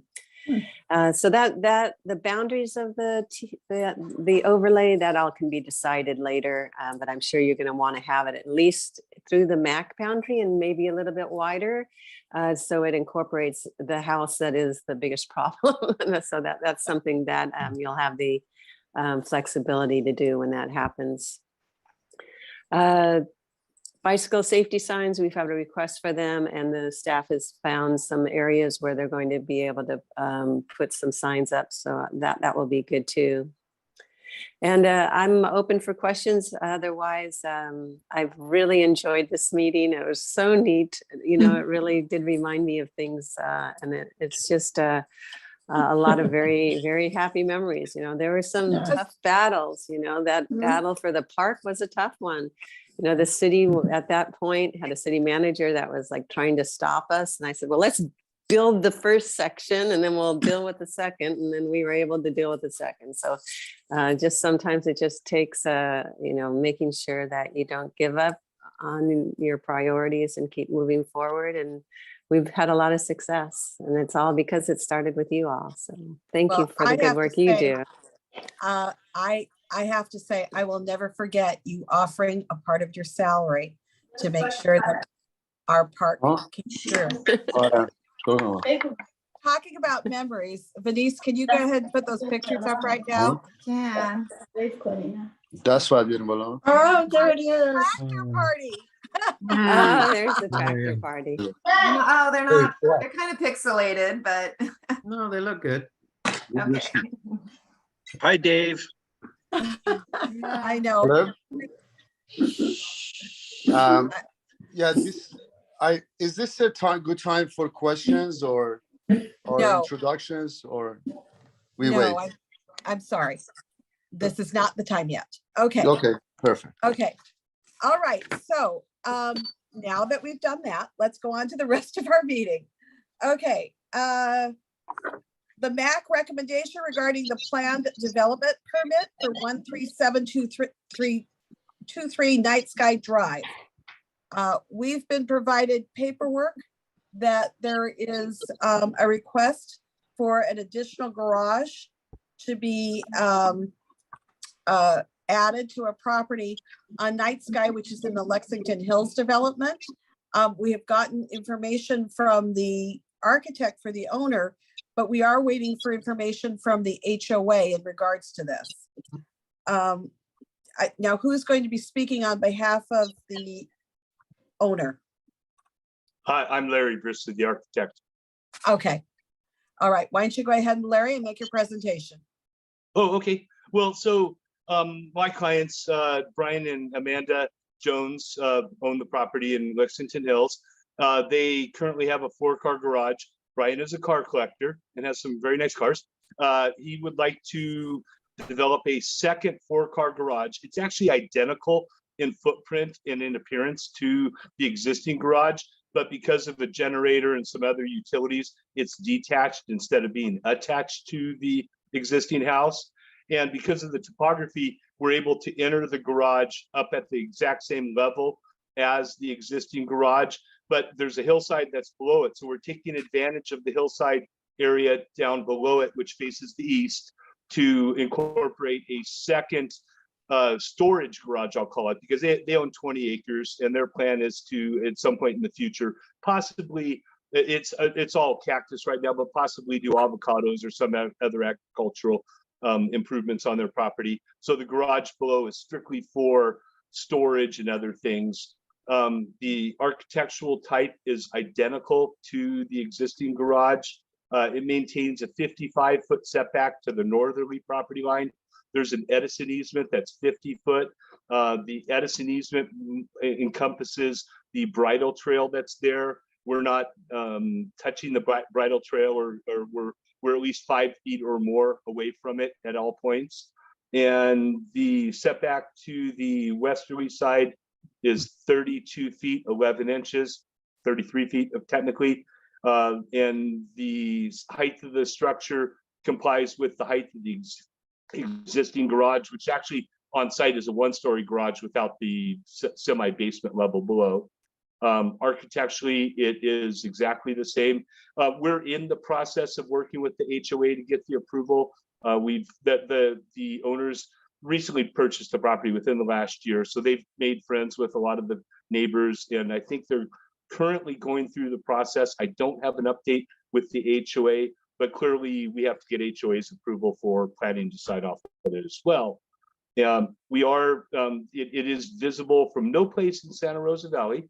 It's barely visible from any place in Lexington Hills, but it is visible from Moore Park, from Ransom Road, which is a cul-de-sac below. Michael Conger, our planner, recommended that we plant some trees in order to screen the view from the cul-de-sac. I sent him an image. I don't know if you received that, but it shows a photographic image with trees and a mock-up of what the garage would look like. It won't be very visible at all. We're planning to plant 5 24-inch non-invasive evergreen trees that would take place there. In order to build the garage, we are removing 1 California pepper and 3 palm trees. And I think that's kind of it for how it sets up. Do you guys have questions? Well, I think- Rosemary, would you like me to share my screen so you can see the plans on? Sure, that would be great. I think we have, Thank you, I think Jennifer. the MAC received them, but go ahead and do send that to, or put it on the screen if you would. From what I could gather from the photos, this is not visible at all from Santa Rosa Valley and only from Moore Park. Am I correct? Absolutely correct. Yeah, that's what I thought. These are different. Because I saw the stuff that you provided, and if it's only visible from Ransom on the Moore Park side of the road, I think that more of your investigation should be done with the HOA.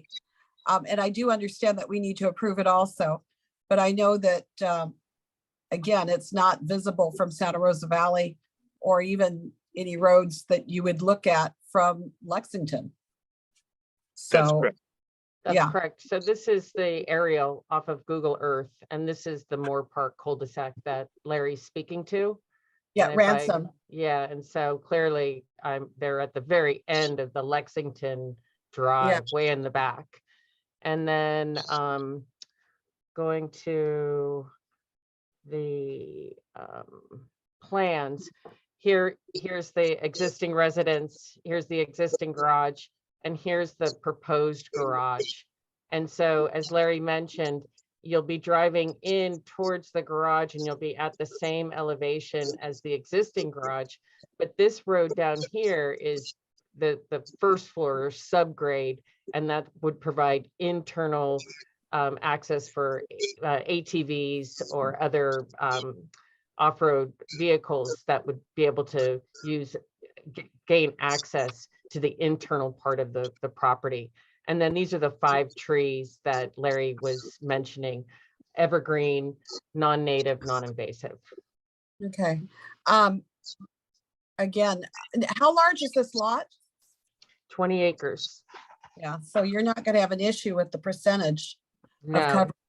the garage is approximately 1,744 square feet. The bottom is 924 square feet, and the second floor is 832. Okay, is there an ADU upstairs? No.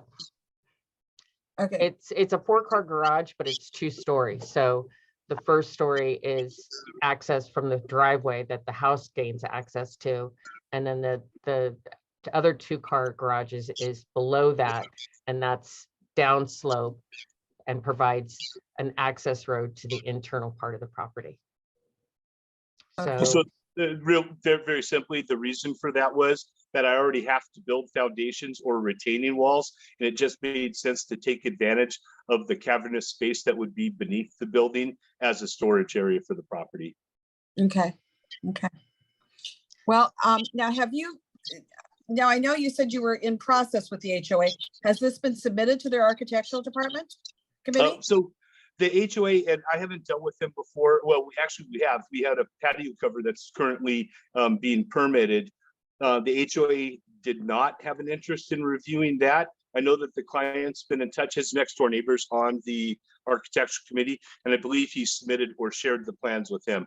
I don't actually have details of that, Rosemary, so I don't know exactly how far it's gotten through the review process, but our intent is to get it approved.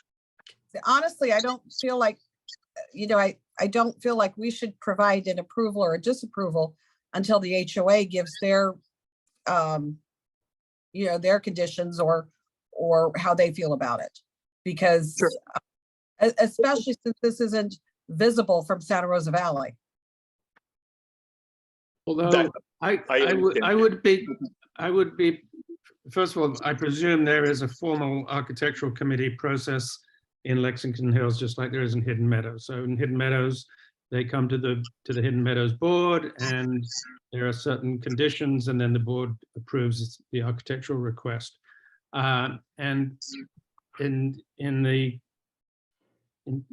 order to try and expedite this, I would certainly consider making a proposal that we approve this subject to the written approval of Lexington Hills HOA.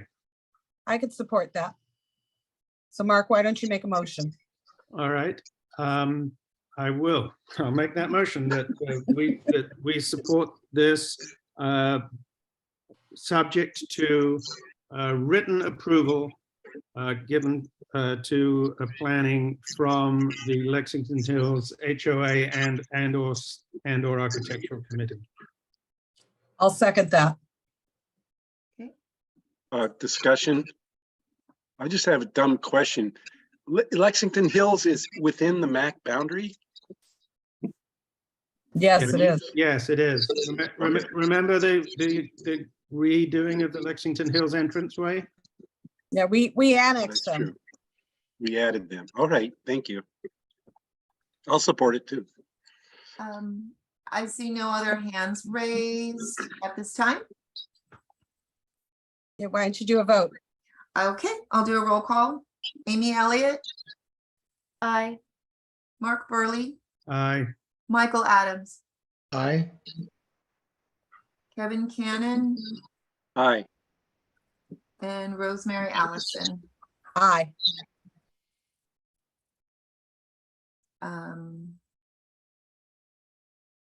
The question in the chat was, why does the property owner need approval?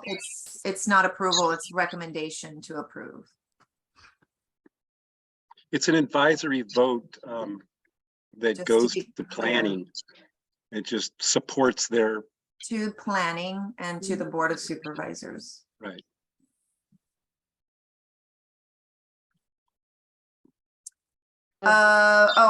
Well, someone said they did want to make a comment, but the vote is already done, so you can make a comment at, I suppose at public comments.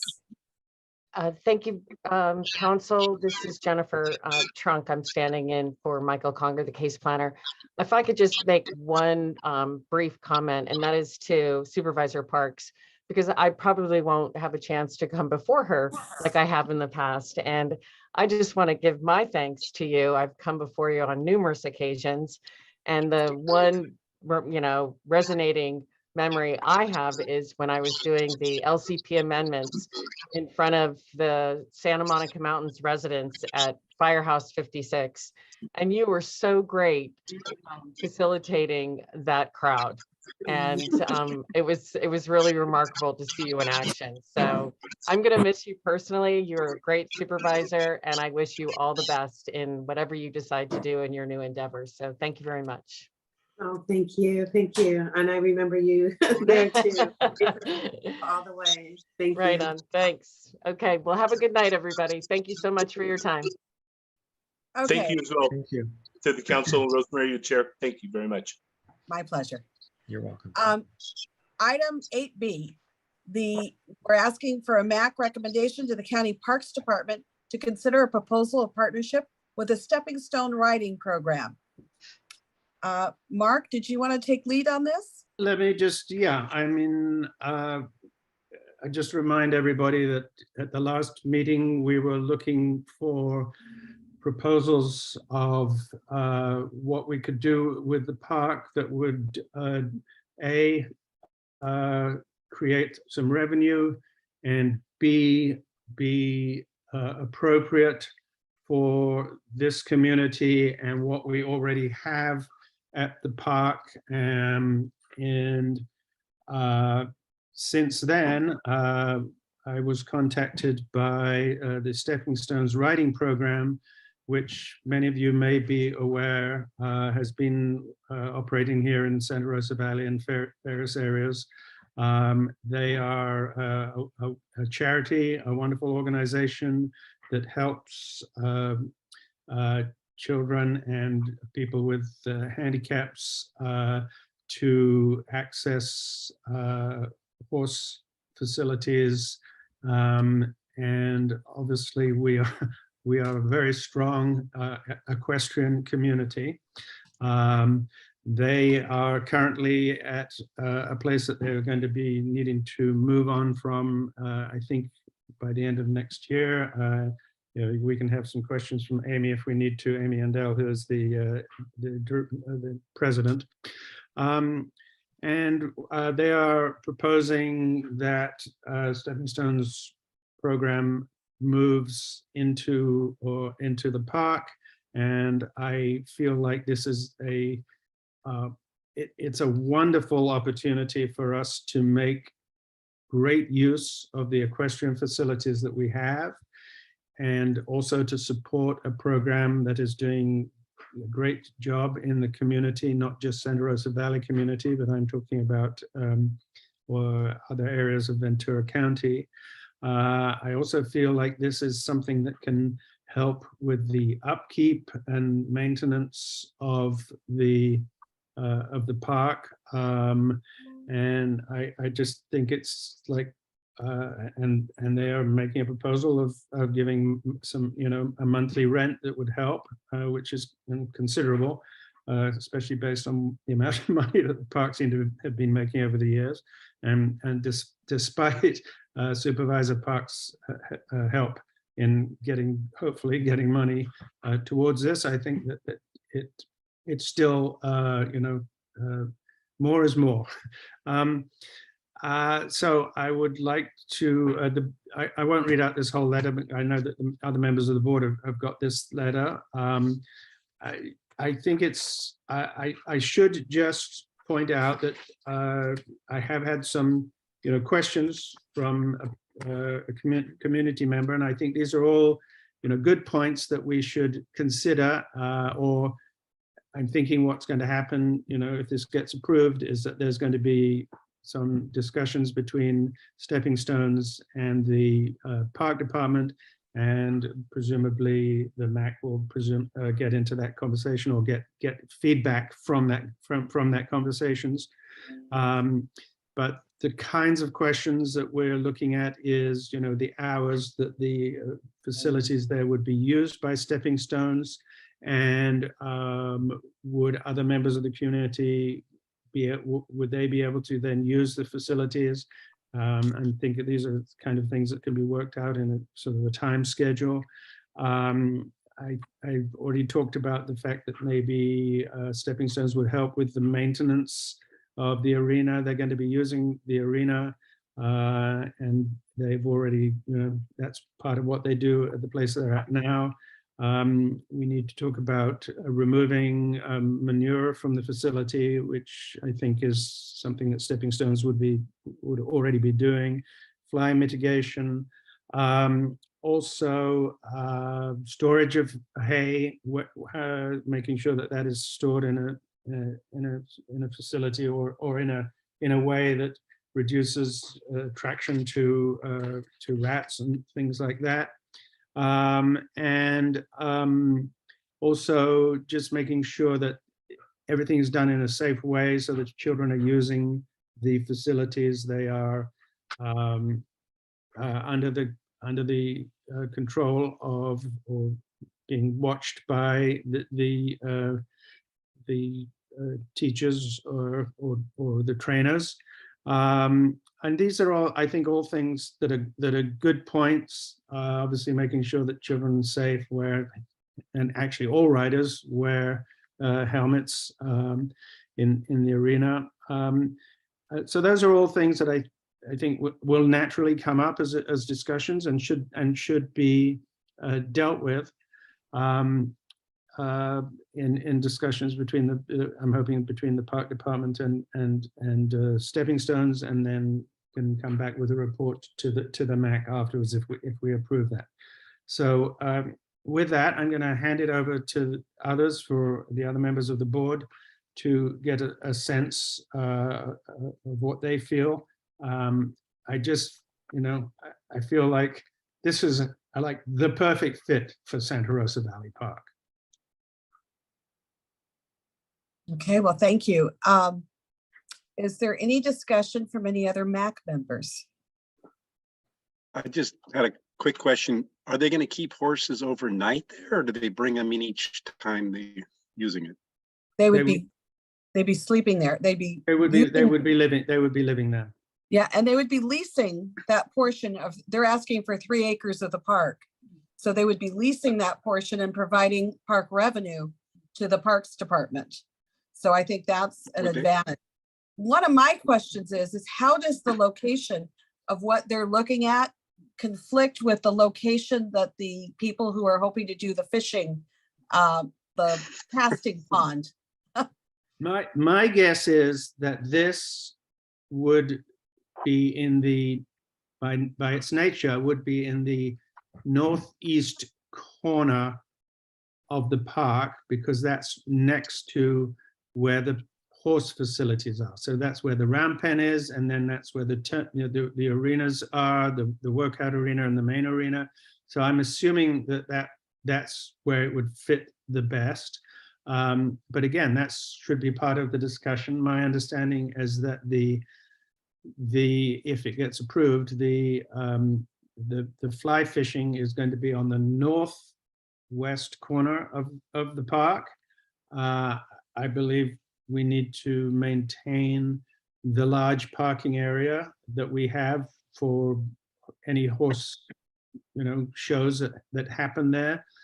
By the way, Stepping Stones are probably the main users of the park for shows at this point. So they've already been supporting it.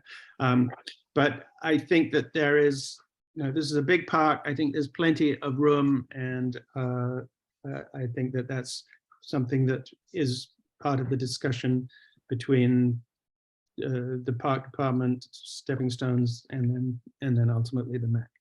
Would this limit public use of the arena? That's one of the points that I made a little bit earlier, is times so that so that members of the community know that they have a certain windows that they can be in the arenas, so that Be able to book it privately. Yeah. So I'm not sure currently how that works. Do people just go down and go into the arena? Is there any booking system at the moment on a day-to-day basis? I don't think so. And I have a question. I think it's great as long as people can utilize, I mean, there aren't a lot of people that utilize it currently. Who would manage I know I'm getting ahead of it myself, but who would manage a booking system? Would that be something that would come thereafter the conversations, or? I don't know. That's all things to be discussed. And by the way, once the MAC has, once you've all chimed in, if Amy has any points to make, I would love for her to be able to speak to the MAC. But let's get through the MAC members first. Yeah, one more question on the horses overnight then. Is it expected that there be a night person there on site? Like we already have the Parks and Rec person there, but I would think, would they be providing security for their horses and their facility? And I do think that corner, the northeast corner, I was wondering why the pond didn't want to go there, but they said, because that's out of the floodplain for sure.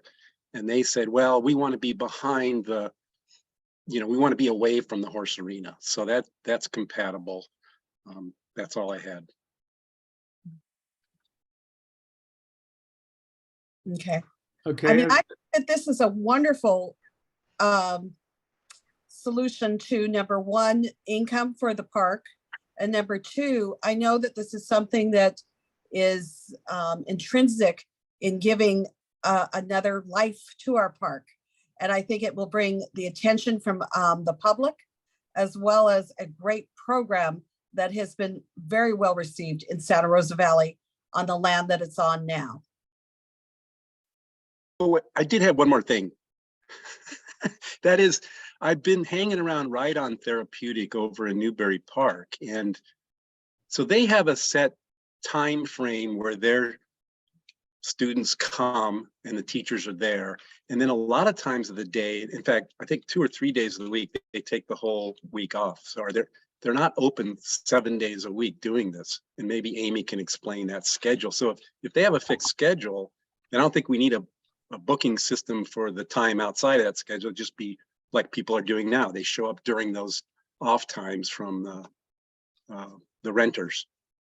Correct? By the way, I'll just point out that the Ride On has been having a deal with the Thousand Oaks Park Department, and they are set up in one of their parks and have been there for several years, as far as I understand, and I've visited that facility.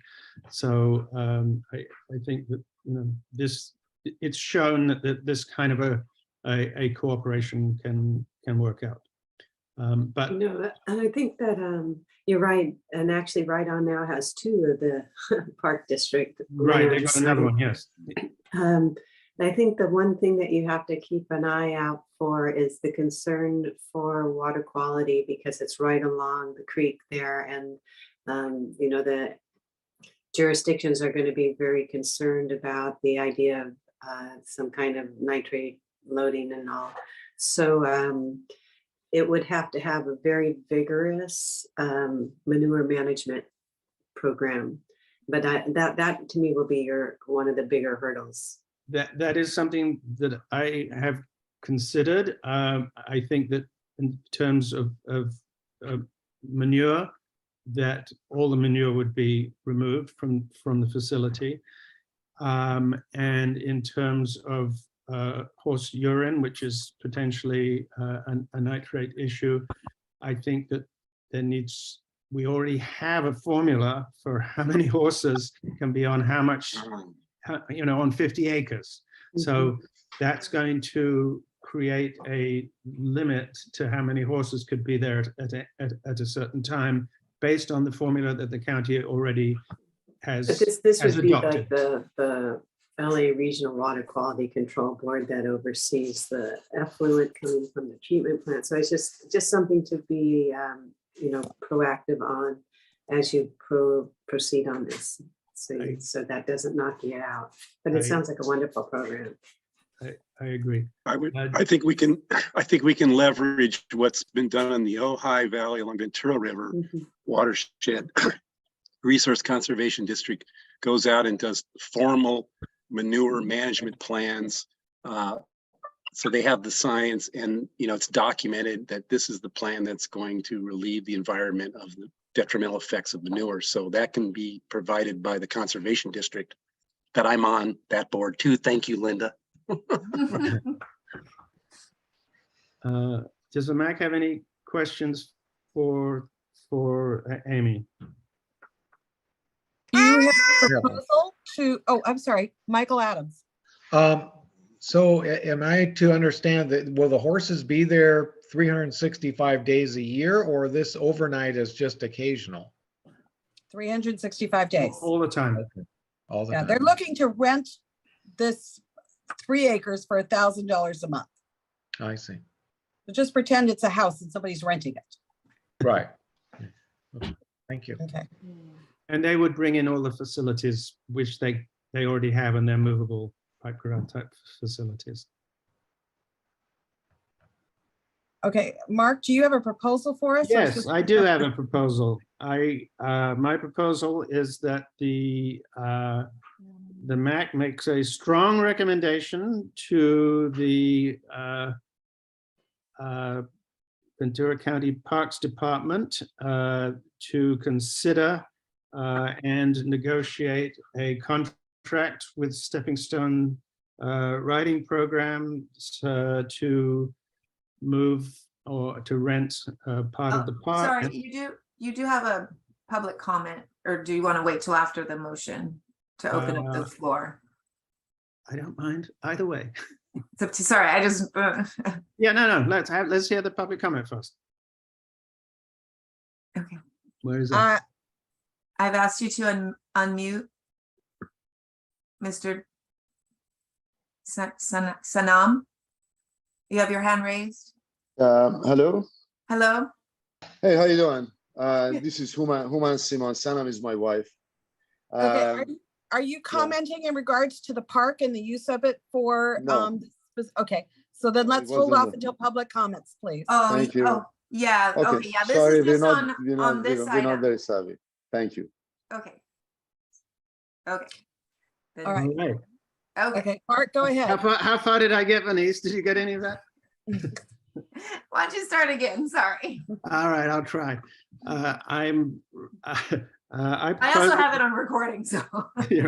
I propose that the MAC makes a strong recommendation to the Ventura County Park Department to negotiate and create a contract with Stepping Stone riding program to rent part of the park and have access to the facilities. And is that it? Is that enough? And work out the details. It makes it a feasible proposition. Do you want to recommend specific to the Parks Department, or do you want to recommend to your supervisor to ask on your behalf? Supervisor Parks. As long as it would be Supervisor Parks. Yeah. Well, we could move it soon. I'm just wondering about the protocol of the MAC is supposed to be advisory to the council, the Board of Supervisors, right? Right. Yeah, so maybe we make this proposal to the Board of Supervisors to authorize the park to do this.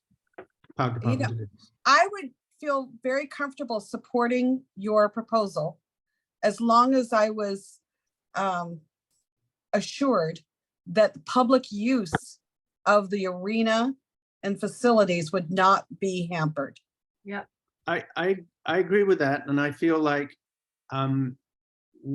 what we're asking the park department through the Board of Supervisors to do is to come up with a plan and bring it back to the MAC for approval. Okay, all right, then I support that. That's maybe kind of. Michael, would you like to talk? Well, yeah, and as long as the, excuse me, the manure management is handled and water quality is considered during this process. Right, I think I totally agree, especially with the manure management. Yeah.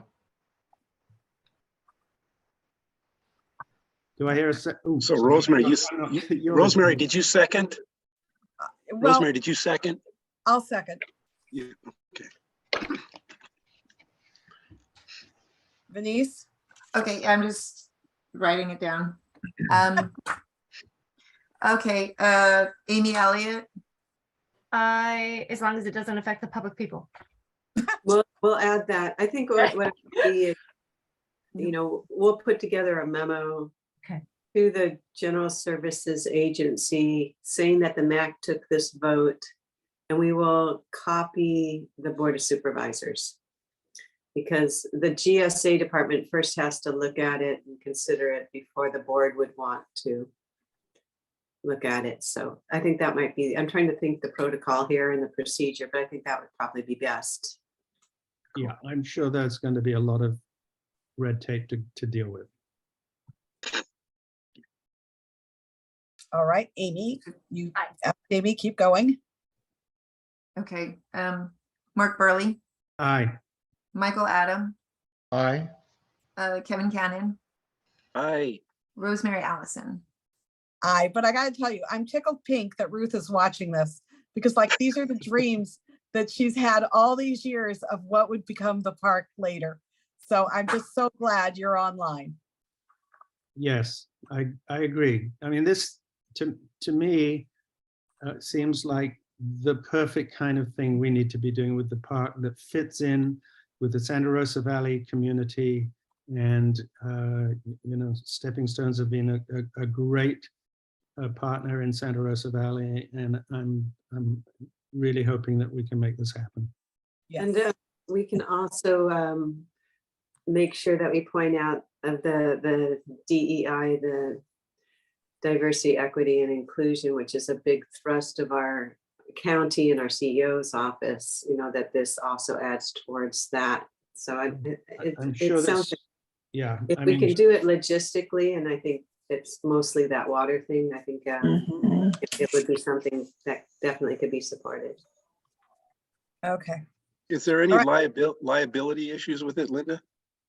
Again, the model's already been set by the CRPD, renting to ride on. So it already exists. Probably the facility itself, you know, certainly has to have some kind of bonding associated with it, which it probably already does anyway.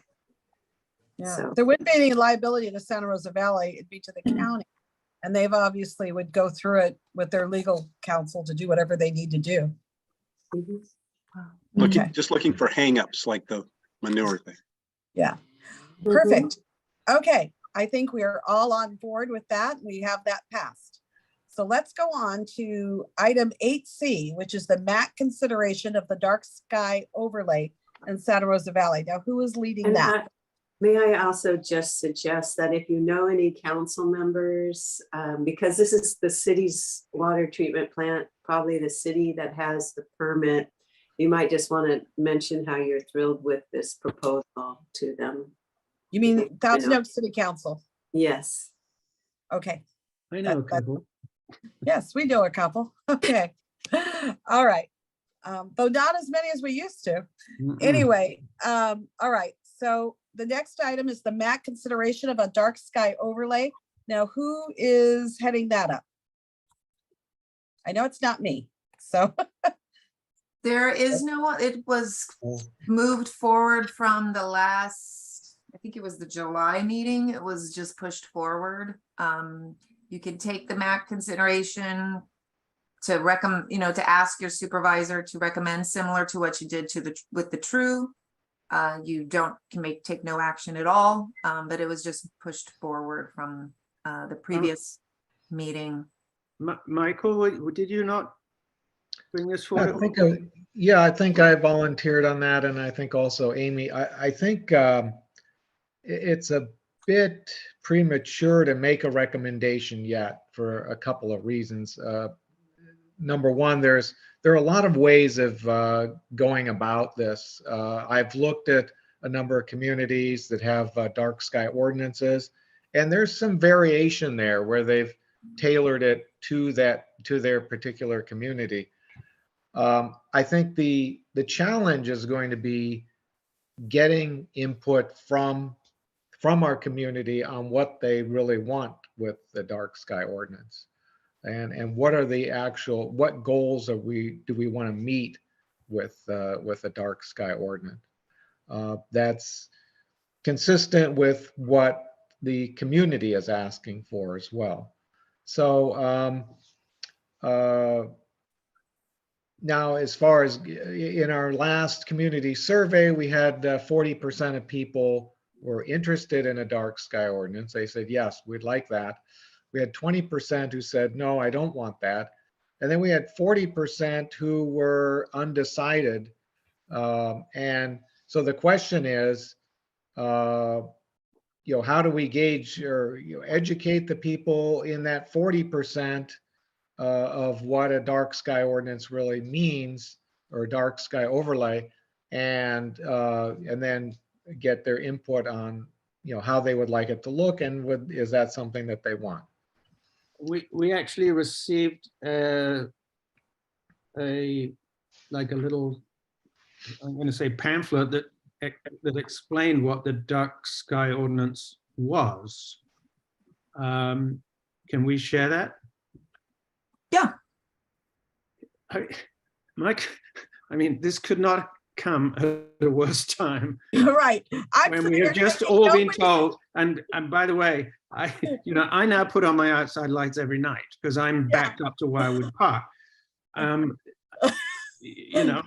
This could not come at a worse time. Honestly, I think that this is not the right community for this, especially with the newest round of burglaries. And honestly, and I understand the gentleman from Malibu, and I understand people in Ojai, but I just think right now in our community, especially, this certainly would not be something that people would go for. There's the Santa Monica Mountains. Yeah, I cannot support this, period. But I know that there are others of you that do. And I know from the survey that was sent out, there are other residents who don't agree with my feelings. So again, now at this point, if there is any comments regarding items on the agenda, the public needs to wait until the public comment portion of this meeting.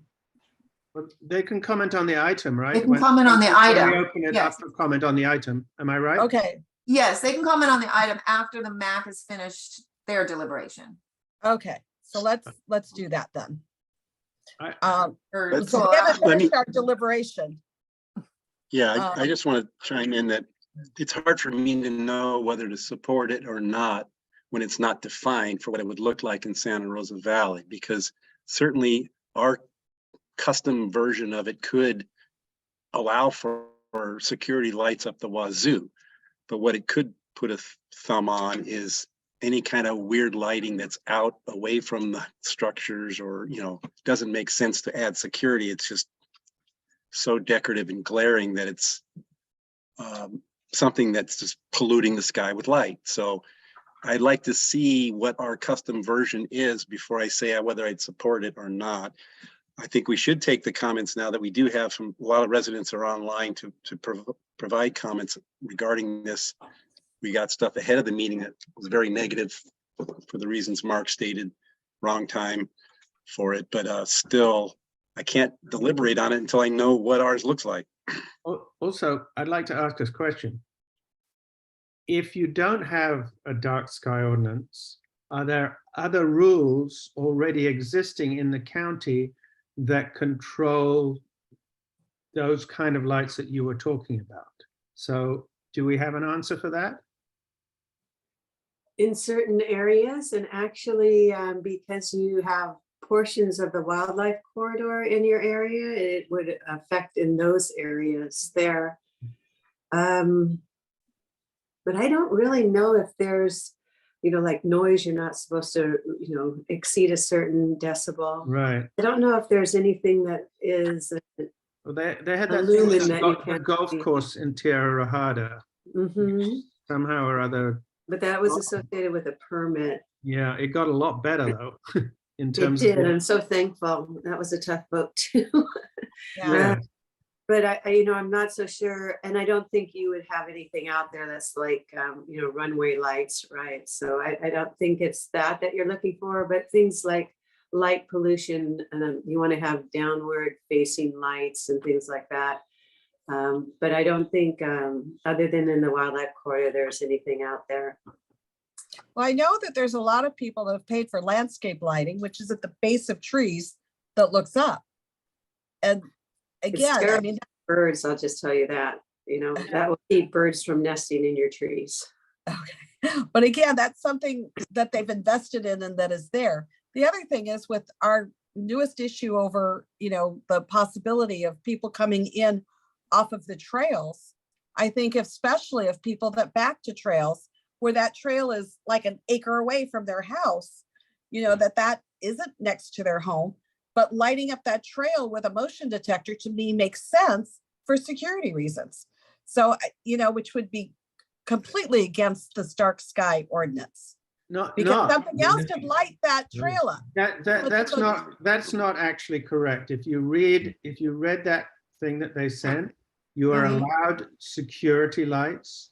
You're allowed them to be on detectors, and there's a limit to how long they can stay on. I don't know if the rest of you read this whole thing. Yeah, it does allow for security lighting. And, But and but it is, you're exactly I mean, right.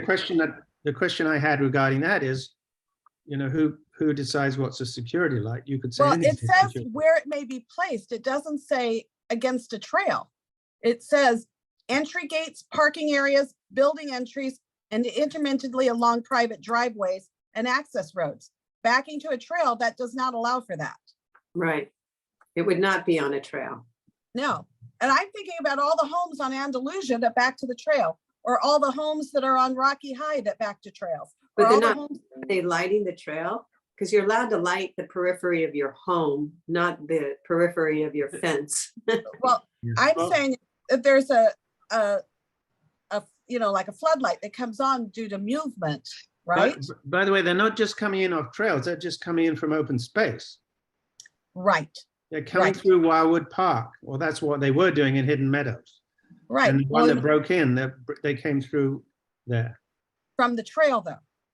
The one that was Well, seen, one was on one.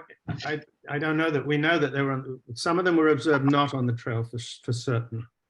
okay, because remember, while we were having our meeting, one homeowner discovered people on the trails. Remember? That was In Hidden true Meadows. too. Yeah. Yes. that- And then there's other I- people that were behind a house where there is no trail. right. And I I know, think though, Rosemary, if you have people that have like, I can speak from where I live. Somebody on this street has a giant basketball court, massive lighting, right? And I can hear there's no basketball going on, right? So they leave it on a lot. I think it's just more about like, if it can be curtailed and customized, you know, as far as the pollution and not shooting up into trees. My thought, honestly, is that the residents out there are not going to want this because they don't want government regulation. They have lights that shine up their trees and they use them ornamentally. I think it would be a hard sell for your MAC to convince them that this is what they want, particularly when I think some of the MAC members may not be convinced. So you are already, you know, in line on the TRU thing, and that's occupy planning time. I don't know if unless you have vigorous support, it's going to be a tough one. You're not Ojai. yeah, I would rather conserve I our, totally agree. I agree. I would rather conserve our energies towards something that we would have a chance of winning at. Yeah.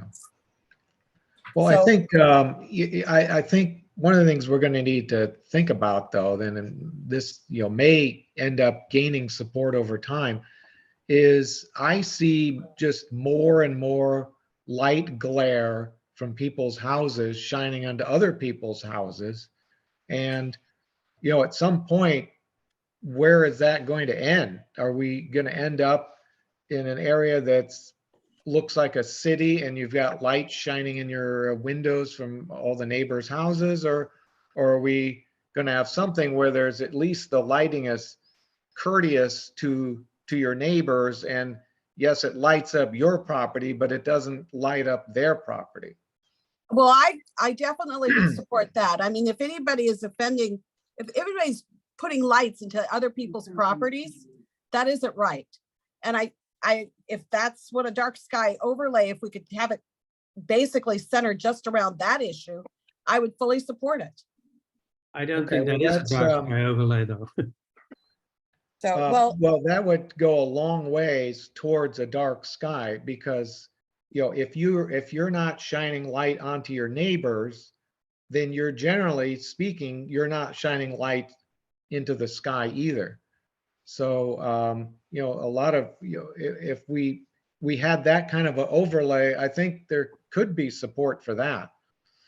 well, I kind of disagree on that point, because you would still be people that have trees that are lit up. That is not going directly into a neighbor's yard.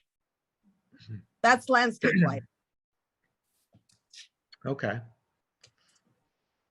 All right, so we have those lights, but there are a whole lot of other lights that are shining onto other neighbors' properties and Well, in their windows. Can there I, any can I ordinance that- suggest that maybe? Can you just talk to your neighbors? Maybe like walk over Yeah. there and knock at the door and talk to them about it? Depends who they are. It seems to me there would be an ordinance. It'd be just like a noise ordinance. Can I suggest whole area? that? Can I suggest? We'll open that- up the discussion for public comments after the MAC deliberates. All right. Can I suggest that we ask whoever is interested in doing this to form a subcommittee and come up with a proposal that actually they think might be what people in Santa Rosa Valley want? And because all we have at the moment is somebody else's dark sky ordinance, and that may not be what we want. So if there's anybody who, on the MAC who's interested, in maybe other people who are not on the MAC who are interested in coming up with this, then go make that and bring it back to us. I have a question. Okay. There's a noise ordinance. If your neighbor has a party that disturbs you, or there's a nuisance, isn't there a nuisance ordinance? So if someone's got a light shining into your property or like your window, that you have an avenue to go through the county for help? That was a question I asked earlier. Yeah, I don't think we got a response. I mean, to me, Supervisor- that would be a nuisance. It'd be along the lines Supervisor of, Parks indicated she didn't think there was that, but you know what, Denise, maybe we could find that out and have that answer come back to us at the next MAC meeting. So if we could that find I out would fully support. if there are any, yeah, of course, I'd support that too. Are there any rules about lights shining into next door neighbors' properties? Yeah, I can ask code compliance. That would be great. Okay, so now if there's no more comments from the MAC, we are going to open up this issue to public comment. Can the public people who wish to speak make themselves known to Venice so that we can hear their comments? You can click the raise your hand button and the reactions tab down below. This is public comments on this item only. If Which you is have the public comments on another item, you can wait for what item is it? Item number 11. Mark Roddy. Oh, I'm sorry, I muted you. I meant to ask you to unmute. Shame on you, Venice. Sorry. Shame. My concern is I read the document that you distributed, and it says that people can issue permits for these lights. Recently, in Lexington Hills, they were filming a TV show, and they had lights beaming into my neighborhood at 3 o'clock in the morning as they were doing their filming. And these were not just lights, they were lights. And so I ask you, who has the opportunity to give these permits? And what are our options of saying no? I think that the permit has rules. And my guess is one of those rules is that it doesn't do what it did to you at 3 in the morning. I would suggest that possibly the planning department is involved, who issued the permit. Venice, I don't know if you have that information. Yeah. But I think You can let definitely me know, and then I can contact the person in planning who was working with that company, that film company. Yeah, you sent that out to us, right, Denise? Yeah. My recollection is that they brought that specific issue to us, and we said we needed to make sure that the lights weren't shining off the property. Yeah. Do you recall that? I recall that we said it didn't infringe on their neighbors. Right. We happen to be in the film business, so I know what Yeah. lights are like. I remember us talking specifically about that, and we were told that that was not going to happen. So whoever, if the permit got issued, that should have been restricted. Right. Well, You'll let me I'll- know. I would just like to point out that as my HOA president myself, I have had 4 different complaints from residents about these lights that were coming over. And as I say, they were coming in people's windows at 3 o'clock in the morning. I And think, so I think that's an element of concern. I'm all about enjoying the dark sky. And when you say turn off the lights at 10 o'clock, no problem. But the key issue is when you have these outside the normal environment situations, we need to have some control if we're going to implement a dark sky program.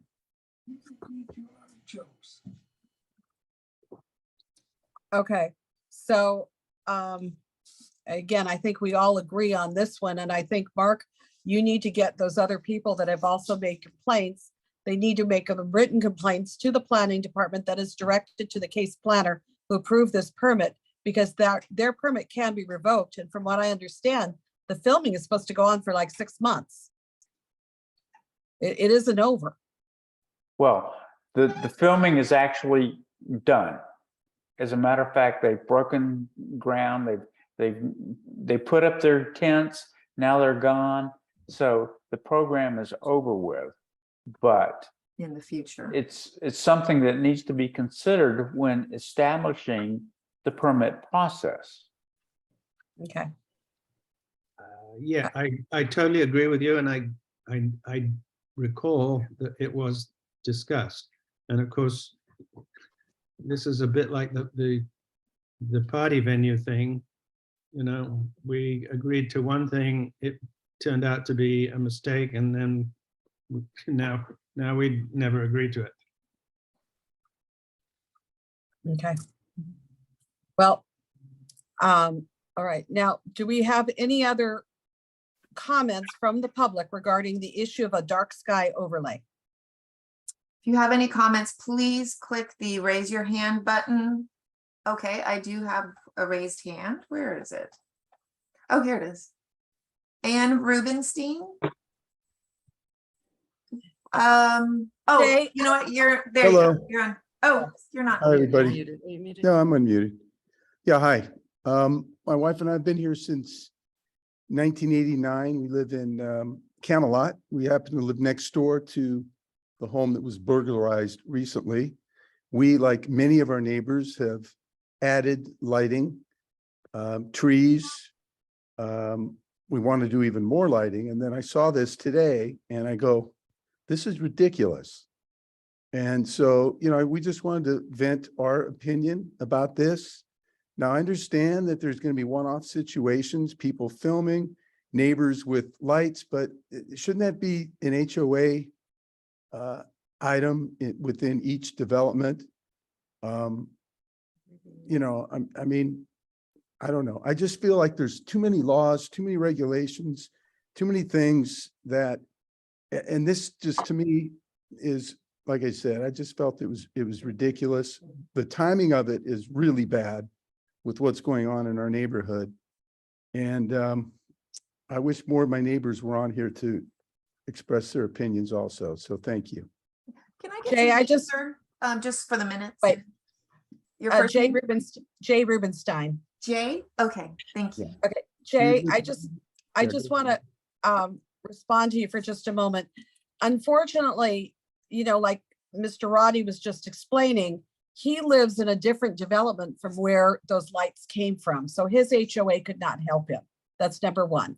Number two, there are people who do not have HOAs to protect them against their neighbors' lighting. So it's hard. It's a hard issue for a lot of reasons.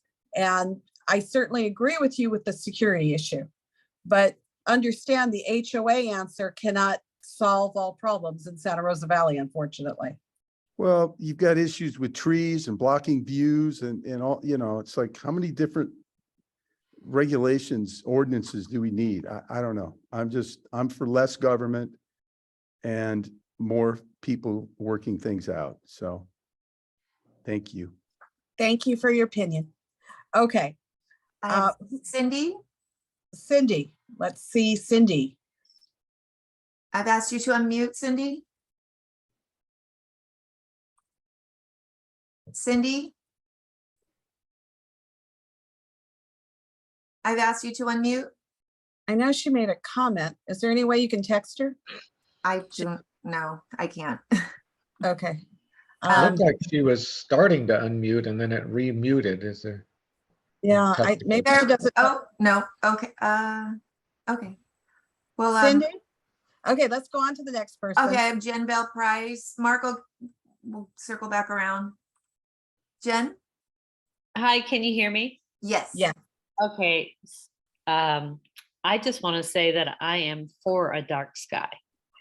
I think a lot of us moved out here to this area, perhaps call it the country, if you will, like countryside, for some rural environment that's not a city. And yes, I understand that we're having some issues with crime, but there are also a lot of new lighting situations that can illuminate your property without impeding past your property line. And I hope that,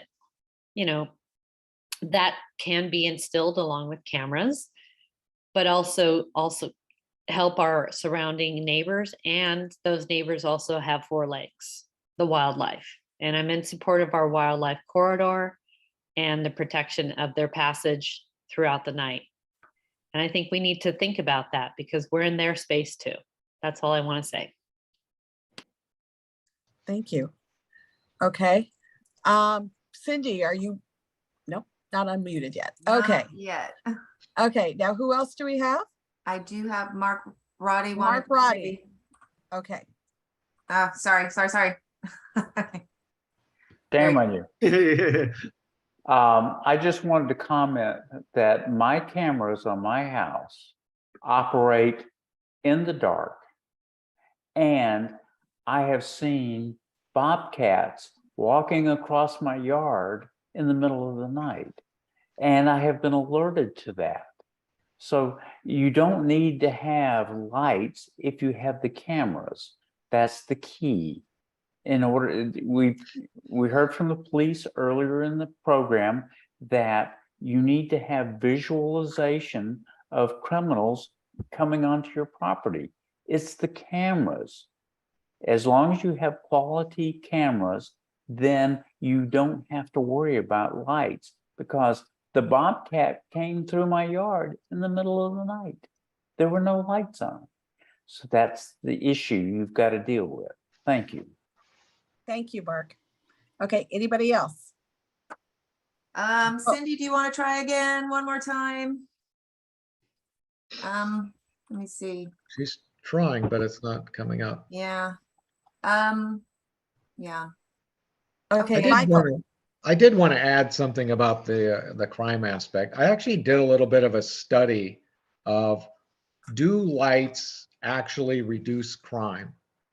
And the results of the study were yes if they're motion operated, no if they're just on all the time.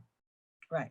Because who's outside looking at somebody else's house to see if there's a criminal coming in? And in fact, there was even one study where they had some crime on a road, and so they put in brighter street lights and the crime actually went up. And the reasoning was that the conclusion that they came to was you actually made it easier for criminals to see what they're doing to break into houses.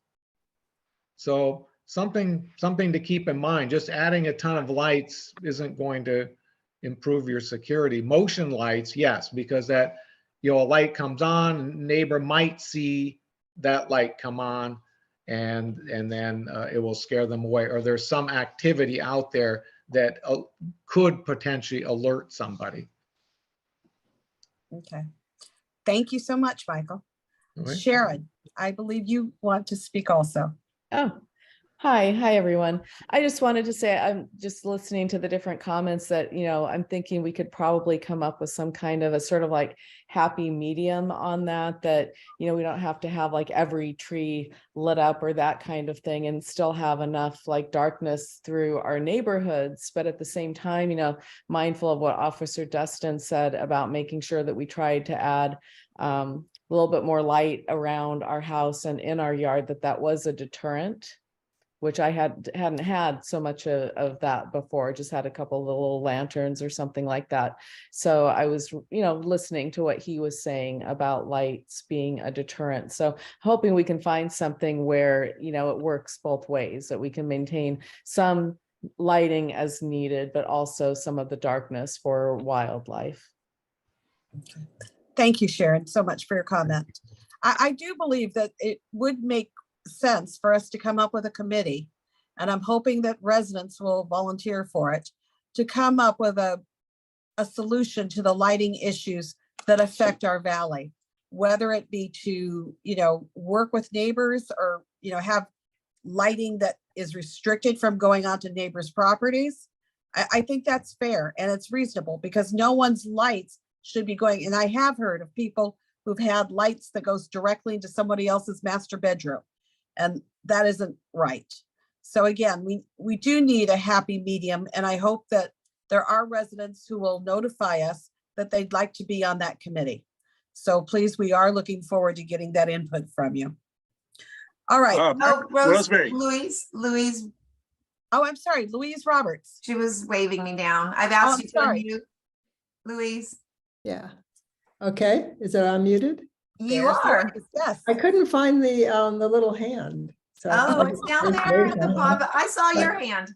Thank you. Well, I just want to say that part of the reason I like living here is because it's not like a big city where everything's lit up. I mean, I enjoy going outside and, seeing the stars and feeling that we're in a rural area. But I mean, I do understand, especially when the officer said that, things should be lit up because of all the burglaries. But, you can do it through motion lights. You can do it. It doesn't have to, as other people have said, it doesn't have to shine into the sky to protect your property. And I would, I would like to be involved in trying to figure out, a halfway point. Because the people that live right across the street from me shine their lights right into my house. We have talked to them nicely and asked them if they could put in bulbs that aren't as bright, and she just refuses to do anything. And they're on all night long. She never turns them off. And our whole house is lit up because of it. And I don't know, there's nothing we can do about it. So I would like to be involved if, there are other people that would like to work on this. Well, Louise, you've always been wonderful about working on committees in Santa Rosa Valley, and we would welcome your addition to the committee. Okay, great. Thank you. And beyond. Rosemary, I just had one idea, was like, people should send their names to Venice if they want to be on this committee, or just send in their comments, written comments, so we can gather all those. Right. And also, we have a volunteer, Cindy, who's on the chat. Right. She apparently could not unmute herself, and I'm not sure. Cindy, can you give us your full name so that we would have some way to contact you? Unfortunately, you know what? All we have is Cindy. We don't have any other information. Cindy, I'm going to put my email in the chat. So just take that down and you can email me with your contact information. Okay. And I have one more thing, ask a question from Linda. I'm racking my brain for, can Max, something short of a regulation that goes through planning, blah, blah, blah. Is there something short that the MAC can establish a policy statement of where we stand on certain things, as far as land use issues in our valley? Is there something less than putting it through the whole process that it's not enforceable, but it's like, if this committee comes up with something, at least we can agree that, well, this is our stance on the thing, whether it gets official or not, is another thing. Is that possible? think because what we've done already with the county and the wildlife corridor and rural areas, and there probably already are some policies in the general plan that talk about not having light pollution, spillover light. I'm sure that's already out there, but you're right. The real, how do you enact it unless it's a law? You don't. Right. Well, you need to enforce it.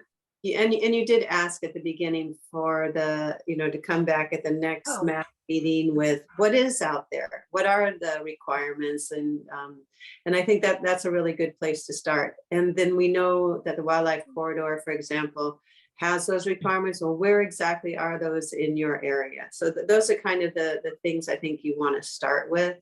What's out there, and maybe you want to, if there's some areas that have what you want, you might want to look at expanding those. But I think first a good step is to find out what it is, what are the requirements that are already out there. Yes.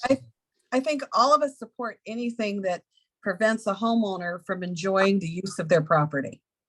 And, from what Louise has described, from what Cindy has described, they have situations, and what Mark Roddy has described, there are situations that, there's obvious abuse to what should happen, but we need a way of enforcement through some county agency to be able to enforce the issue. Yeah, and that's kind of what the overlay does, quite frankly, so. Yeah, but it goes kind of a bit far. I mean, I support the overlay, but I just know that you can't get it unless you have a lot of people supporting it. And what we saw in the Malibu Yerba Buena area with Van Vibber, there's only like 35 houses out there, so he just like really worked his group to support it. And that's kind of what happened. But it's a different situation in Santa Rosa Valley. The other place we have it, like I said, is out in Ojai. And it's a different community, they're environmental first, so having that is very consistent with what their city already has, which, also requires the shielding of lighting and all of that. All right, now, the thing that my first thing today that I was excited about was the farewell. My second thing was the Firewise presentation from Kevin Gadden. Oh, I'm sorry. Are you done with that? You're not doing anything with it? Okay, I just want to make sure I didn't miss like a motion or anything. Okay. What I'd like to see is for the county to research what avenues of help that residents can get from problems that were described this evening. Okay. What enforcement can we come up with, or what enforcement is already there that we could just push to get enacted and done? Okay. All right. Okay. Like I said, I am so excited about this presentation, Kevin. Okay, let me fire up my teleprompter. Try to make it short. So am I sharing my screen somehow? Not yet. Hold on.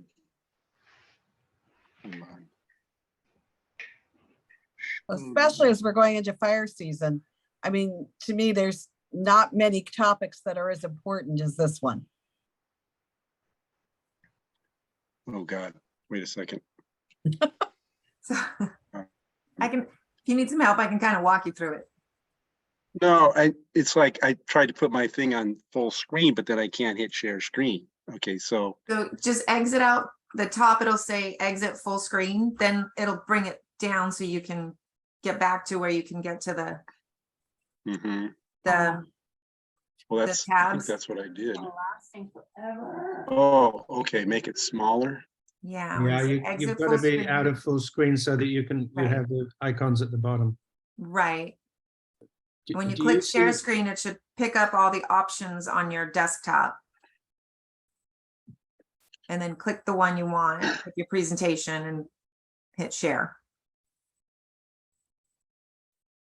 Okay. You have to move the cursor down because sometimes it disappears at to the bottom. It goes to sleep. Oh, there it is. Okay, I found the thing I want to share. Can you guys see that? No. Oh, share. There we go. Share. There you go. Got it. Oh. Oh, crap. Kevin, if you want, you sent it to me. Do you want me to? Oh, yeah, that'd be good. Okay. Yes. Let I me. see it. How do I get back to my, no, I can't see the screen. Oh, there it is. Okay. All I got is a stop share. Okay, I stopped my share. Are you sharing? No, I'm not sharing. She's going to though. Do you want me to go ahead and do it? Yeah, Yes. go ahead and Okay. share. Hold on a I'll second. talk- I I'll just talk a sent little it. bit. Yeah, why don't you start talking? Yeah, Because I I'll just start sent it talking. to myself, so. So we have a volunteer. His name is Steve Totten. I don't know if Steve's on the line still or if he ever was. We both attended the Oak Park Town Hall Fire Safe presentation. You know, Oak Park has established a Fire Safe Council. The MAC has previously had a presentation from Fire Safe people. This is different. This is a Fire Wise designation, which is a little less cumbersome in that you don't need a 501c to get this off the ground. It operates like a nonprofit in that you do have to have a 5-member committee or a 5-member board. So we are going to one of our first steps is to solicit some people that are involved, that are interested in, basically the goal is the same for both things, and that is to reduce the fire risk and increase the resilience of our community. A FireWise community is going to be defined as a community of a certain number of houses. And when she gets that thing up, you'll see that it can be anywhere from, ooh, goody. Okay, so it's an introduction. So what is FireWise USA is a national grassroots program administered by the NFPA. They are the same people that do all the science of figuring out how things burn, you know, how wind embers fly. And they're actually the organization nationwide that defines standards for these zones, zone 1, 2, and 3. And the county right now, Ventura County Fire is working with the California state to redefine those zones. And what you're going to find later in my presentation is some of the work that we're going to be required to do as homeowners, we can basically get credit for it and get this designation of a fire safe community, and that might lower our insurance. So that's the carrot. No more there's no regulations enforcement involved. It's all free and voluntary. There's 1,900 communities across the country and 900 of them are in California. So it's quite active in California. And it's credited with saving communities and preventing structure loss. Okay, next. So the objective is primarily to provide the collaborative framework to help us as a community work together, organize, find direction, and take action to increase our resilience to wildfire. Next. I feel like Jackie Vernon. I should have a clicker. Anyway, so there's 900 sprinkled all around California. You can see it's hard to read, but there's only 3 in Ventura County. It turns out I think one of them is inactive. One of them has 12 homes in it. It's a 12-home HOA that had a fire guy retire and said, hey, I want that designated for my HOA. And he got it for 12 homes. It can be quite easy and less cumbersome for sure than going with the Fire Safe Council designation. Okay, go ahead, next. So the benefits are you get this framework for action, okay? You learn about wildfire along with, and this is opportunities for community building, because you can imagine that we have this separate thing from the MAC. It's run totally separate, and it runs events at least once a year where it gets people together and it educates them in a broad sense. And then also everybody's volunteering to do mitigation on their properties and talking to their neighbors about it and learning about how to do these things. And then a big carrot is Firewise USA communities enjoy discounts down to the parcel level for the following insurance agencies. They're listed there. Increased chances for accessing funding opportunities. And the way that's going to work is normally you have to be a 503C. I always get the number mixed up. Anyway, to get grants, like nobody's going to give you grants unless you have a nonprofit structure that they know the money's not going to go in somebody's pocket. But we'll have that, as you'll see that later. We can actually get grant money in another manner by not being the entity itself. Okay, go ahead. So this is on the Insurance Commissioner's California webpage. I should provide the URL here, but I don't. But I did provide these screenshots of this table, it's actually more and more California, the Insurance Commissioner is requiring companies, if you want to do business here, you need to give some breaks if people are making the effort to reduce their risk. And the second column has ones where these, in fact, I have American Modern Home Insurance. I can get a discount if we get Firewise Community designation. Don't go to this website and think, oh, I can contact these people, because they don't tell you which county this is working in, because every insurance company says, well, Ventura County, forget you, but we'll do it in this county. So this doesn't tell you down to the county level where you get the discounts. But I just threw it up here as a flavor. Go ahead and scroll more, where you can see, State Farm is on there. I think Chubb Group companies are on there, but see, those are Chubb pulled out of California. No, but there's these Chubb-based insurance these offices. They're Chubb offices that are still doing it. Now they're doing a shelter-in-place community discount thingy. I don't know what that means, but you can see USAA Group. So Chubb has pulled out of every insurance policy in Santa Rosa Valley. Believe me, I know. That's why, Rosemary, I'm saying it's not true for Ventura County. This table's not true for Ventura County. It's for other places. Okay, keep going. But it's always being updated. They're adding more and more all the time. Okay, so hey, here's a simple one you guys will like. Street signs for community entrances. So when people drive into your neighborhood, they can see, oh, these guys are doing it's a way to get the community behind this this effort. I love that. That's cool. Yeah. I knew you would like that, Rosemary. Okay, next. Well, I forgot to mention the welcome signs that Linda got us too. No, that wasn't it. Any rate, so there's 4 easy steps to get this, and the last step is where you've done some things and now you apply for the designation and they grant it to you. Go ahead. We're going to go through each of these steps quickly. So step 1 is organize. So like I said, the first thing we have to do is form a board committee member comprised of residents. Hopefully we have some retired fire people, some expertise on this board. And it could also be, we need a secretary, we need a marketing person, we need the fire guy. So we need some different people on there. We're going to loop in, I should say Ventura County Fire Department, not city. I borrowed this from a city that's done something like this. And then the county supervisor has to support us.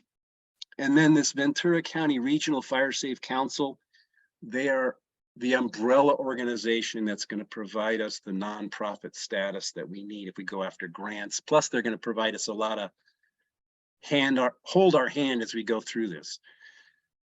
The group, the committee is going to decide where our boundaries are. It doesn't necessarily have to end at the MAC boundaries. And you'll see on the next slide, a potential boundary for our community. And then we met with Max Young, who's a regional coordinator for not only the Fire Safe Council, but also the Firewise USA. He's a regional coordinator for Firewise USA. He knows the ins and outs and works with communities to get the designation. He'll be a great asset for us if we go forward. Next. And actually, this is his presentation. He couldn't be here tonight to give it, so I'm giving it. So he put together this map, and this is basically the MAC boundary, our MAC boundary. And that's why I asked, is Lexington Hills in there? I guess that's in the northeast corner. Is that right? Any rate. The map. But you can see, according to census data, we have 1,190 or 59 dwelling units, and the dwelling units is what the Firewise community, they want to be between, you got to be between a certain number. And the next slide, I think it says, go ahead. We're in a sweet spot as far as the size. Oh, it doesn't say, but anyway, I think it's between It was on the previous slide. Okay, but we're below the 2,000. Go up a little more. One more slide up. One more slide up. There it is. Yeah, okay, between 8 and 2,500 dwelling units, it should say. Okay, so we're kind of in the middle there, and you don't want to be too big, you don't want to be too small, maybe to make a difference, right? Okay, go ahead. Next. So the next step is to plan. So once we have our committee, their big job is to create this wildlife risk assessment document. And the fire department's definitely going to assist with that, because it's basically an inventory of where's our risks. The next slide will go into it in more detail. Where can we improve? What are our goals? And then the committee develops, based on that, a 3-year action plan. And there's templates for all of this. And Max Young said, yeah, I can work with you to create this stuff. It's not rocket science. I mean, you do need some fire guys to help you, but they'll help us, and it'll be real. It really will reduce our risk. It'll create, the action plan has prioritized projects that will reduce our risk, and it will also suggest homeowner actions and educational activities. Okay, go ahead. So what's in that assessment? It's a collaboration with the fire department to document and summarize our general conditions. We're going to summarize the vulnerability of our homes, in some percentage way, like we have percentage of this in shake roofs and this in, good roofs. Immediate hazards within home and ignition zones. So what plays in this is how home hardening thing of educating people of these ignition zones, and then assessing where we're at now and how we're going to get homeowners to kind of basically do what they need to do. And some of that's driven by the new rules coming down the pike next year for our weed abatement and clearance. They're going to come through and say, that tree next to your house, that has to go. Some of the insurance companies are already saying that if you want to keep your insurance. I mean, my neighbor had to cut down a bunch of cypress trees because they're right next to his house. Okay, concerns presented in common. So they also look at what we are adjacent to, what open spaces and what public lands. Where's the fire going to be coming from? General structural characteristics, I already mentioned that. Vegetation types in our community boundaries. What's living that could be a hazard? What's dead that's definitely a hazard? The topography of our area, wind exposures, the history of wildfire. And then again, these prioritized recommendations will be going into the action plan based on the actual threats to homes. Okay, go ahead. And not down to the parcel level. That's still at the community level. Okay, so then the next step is we got to start doing stuff. So we host an outreach event, and this goes out to everybody in the community. We utilize direct mailers paid for by our supervisor. He said there was an example where Supervisor Parks sent out mailers, and he thought that'd be a great person, because we're doing this without money so far. We have Facebook next door and email lists that we can use to get the word out for a big outreach event, kind of like they're doing I'm going to advertise that December 15th, there's going to be a town hall for Simi and Moore Park, where they're doing kind of the same thing. I think that's for a fire safe, but that's not for Firewise specifically, but ours is more, this is for Firewise. And all efforts will go towards every year reducing our risk, because it is an ongoing program. Each year we have to do stuff. So the first year we're doing stuff, we don't even have the designation, but when we get enough hours documented and tracked, we will apply for our designation. So each community is required to annually invest 1 volunteer hour or its equivalent per dwelling unit. So that's why we need 1,500 plus hours of volunteer effort shown and documented, and it can come from a variety of ways. You'll see that later. Go ahead. Next. So these are the requirements. 1 activity of a community education per year. The homeowner volunteer hours is, that's not what it's, the asterisk says it can be sort of, you know, it doesn't have to be 1 hour per household. It can be, you did 5, I did none. I just has to add up to 1,500. I asked, is weed abatement county? He goes, oh yeah, if people are doing weed abatement on their own, or if they're paying for a company, you put those hours in. And actually, it also counts like vegetation units. So if we have a chipping day, we measure how much we chipped up, and that counts as another way of getting credit for doing the work that you're doing under this do step.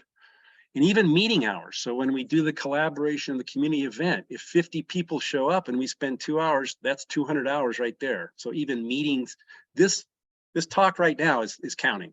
I'm putting it down. Okay, anyway, next. Go ahead, next. Yeah, the meeting we had with Max, we're having that. Okay, so step 4 is we get all this documented, then we apply. There is an application, you know, that goes in with our documentation of the work we've done and the assessment and the action plans. Those 3 things, I think, are part of this application to get the recognition there that we're looking for. Next.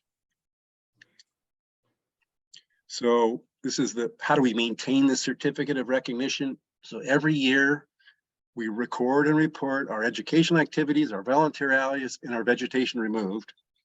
Every 3 years, we update that action plan. And every 5 years, we have a new risk assessment of what's the current situation now. So if we maintain the certification, then the insurance will maintain the discounts. Okay, go. Next. So like I said, we got a lot of help in doing this. The Max Young, he's the Firewise Regional Coordinator. He's already identified the 2 people in the fire department that'll help us do the assessment and the action plan, you know, give us the prioritized things of what would, you know, on the action plan, we're going to do things that are sort of the no-brainer, easy, low-hanging fruit. Obviously, we could prioritize those and get them done. And then maybe we can attack more complicated things like, let's go into this canyon and chip a bunch of stuff in year 2 or something like that.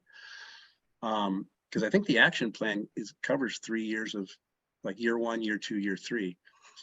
And then the Fire Safe Council person is our sponsor. So I think after we get going, if we see a specific need on our list of like, this Spook Canyon is a real fire hazard. We need to get a company in there to chip, you know, to remove and chip stuff. We can go after grant money through the Fire Safe Council. This is the Ventura County wide Fire Safe Council. They're the umbrella organization for all the little ones that are popping up all over our county. They will help us, point us to a grant, help us write the grant, and we can get that project done. Oak Park actually got a grant to do stuff before they really were 501(c)(3). So there's so much money out there in California and coming from different directions to reduce fire risk that money seems to be not a problem. Okay, next. So these websites, now we're going to click on these, Denise, just to get a quick look at them. So these are the ones that Max showed us.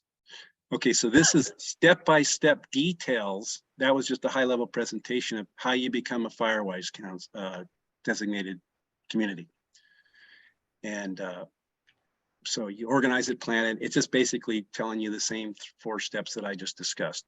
Okay, go back to the presentation. Oops, I think it's the last slide.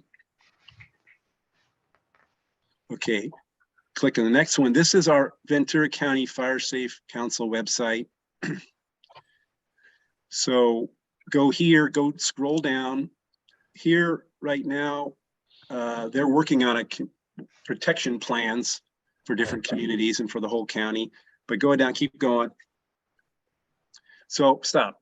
So right now you can sign up for well, actually, this is the middle one, free home hardening assessments. And then here's just CAL FIRE recommendations to residents. Keep going. Oh, shoot. Okay, wait a minute. Where was it? It's, oh, go back to the top. And on their menu, do they have a menu up top? Yeah, go under home hardening.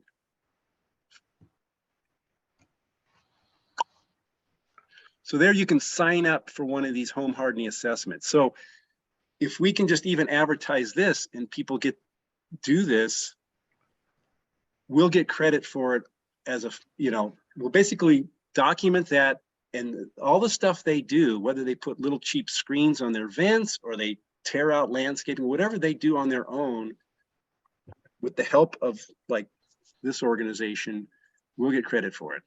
There's that map there, fire high severity map. That was interesting because you can zoom in on our Santa Rosa Valley and you can see these local LRAs and SRAs. And right now I can see that I'm in the red, which I'm in the high risk area, where the yellow properties are on Santa Rosa Road. They're in a medium risk area. This map is being changed by the state right now. You guys have gotten SRA. I mean, I have gotten them before, fees to pay if you're in a certain area or not in a certain area, but that's going to play into, oh, I know what it is. The hardening is, you can ask for the hardening if you're in one of these severe or maybe the moderate areas. So they're not doing hardening assessments on tract homes in Camarillo, but they're doing them in the wildlife interface areas. Okay, go back. We're going a little bit. Okay, so then hit the events calendar at the end. Oops. Under home hardening. Anyway, that was, okay, yeah, attend to wildlife, hit that green box at the bottom. So that's their events calendar. And if we scroll down, we see in December, this is the one that's coming up. If you guys, anybody wants to go to a town hall to get a feel for what Simi Valley and Moore Park's going to be doing or talking about, this would be like, we would be advertising a town hall for Santa Rosa Valley someday. Get all the residents out there and educate them on what we're all up to and what we're going to be doing. So that's further down the line. Okay, if we go out of this, back to the last link, I have one more exciting thing on my presentation page. And that was, Max said, some of this, there's apps that help you. So the last one is software. This is an app that he uses when he goes out in the field. He uses this app. If you scroll down, it'll just describe it, but it actually pinpoints GPS locations for chipper day programs. So what happens is, oh, we're going to have a chipper come through to the neighbor. If you want to sign up, he'll have it on the GPS coordinate, and they can basically do efficient chipping days because they know exactly where to go, where to chip. And then the home hardening evaluations, there's software on that app that allows them to fill out the evaluation, hit a button, and send you the report right from their phone. So I thought that was cool. It's just, it can be really streamlined in the sense it's not, I've been involved in some government programs where there's a lot of paperwork and there's a lot of hoops to jump through. From what Max told me at this meeting, this isn't it. This is going to be a lot more streamlined than some of the other stuff. And it is a community-based approach. I heard that buzzword for, security and safety and burglars. We need a community-based approach for fighting off criminals, but we also need a community-based approach for fighting off wildfires. So next steps will be to get the word out about establishing a firework community, Firewise committee, and then have that committee meet with the enablers that I mentioned,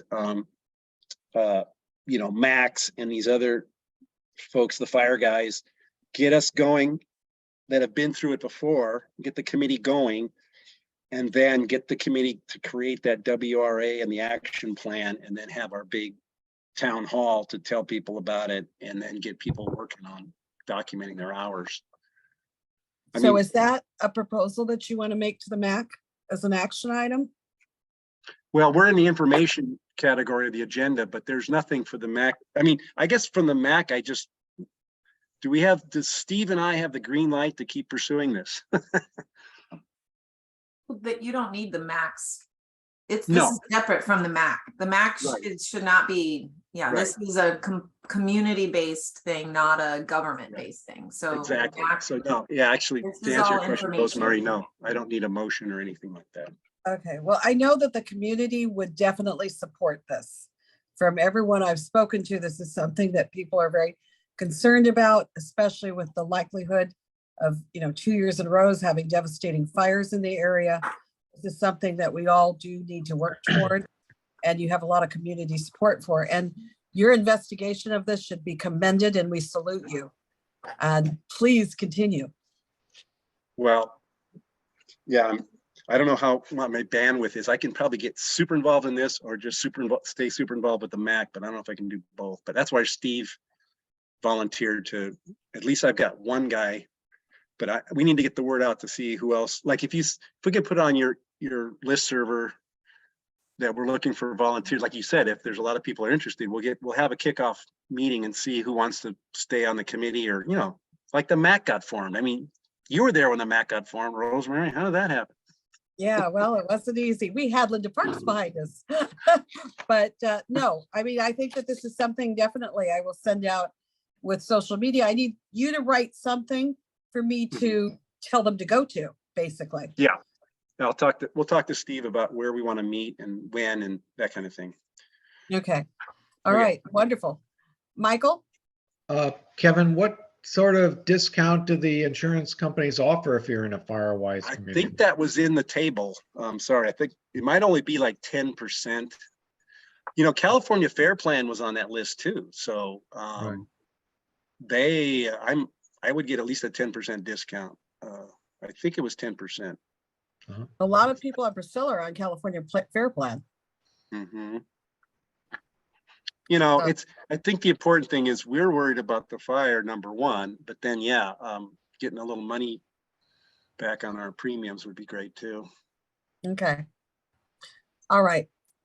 Thank you so very, very much. Is there any other comments from members of the MAC? I just have one question. I didn't quite understand who is making the decision that we have become past the exam, let's say, Yeah.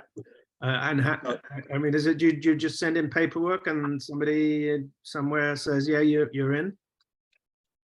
It's sponsored by the NFPA, the same people I started talking about. But they put the program together. They're the national organization, and they send somebody down to look. How do they confirm that everything you've said is true and that we've done 1,500 hours of volunteer work? You have to keep a record of all of that. Yeah, so Max described that people put it together in different ways. He said one community did a internet portal where residents would just go in and log their own activity hours. Basically your name, your name and address and what you did, and that has to, it's another way to do it would be just have, a secretary person maintain a master spreadsheet of it. So I haven't gotten to drill down to that level, but I asked Matt to send me an example, like how do you log the vegetation removed and stuff like that. So he didn't get back to me yet on that, but with an example that I could show you. But that he is a Firewise regional guy. So I guess he would be involved in our approval. I mean, he's helping us set it up. He's giving us the tools to do it, or pointing us to the tools to do it. And then ultimately, it's his organization, that the national organization, that designates, or that gives the recognition, it's called recognition. Thank you for that. For doing all that work. Okay. Yeah. All right. Going on to the next item, we're going to go ahead and have Denise have the information online for anyone who is interested in the residential treatment centers regulations from the state of California for them to access. So let's go to council comments on issues not on the agenda.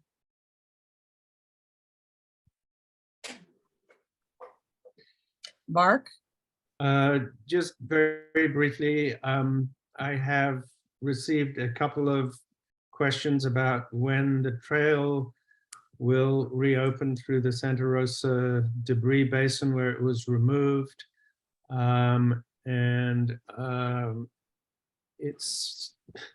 The answer is not yet. It's a complicated situation.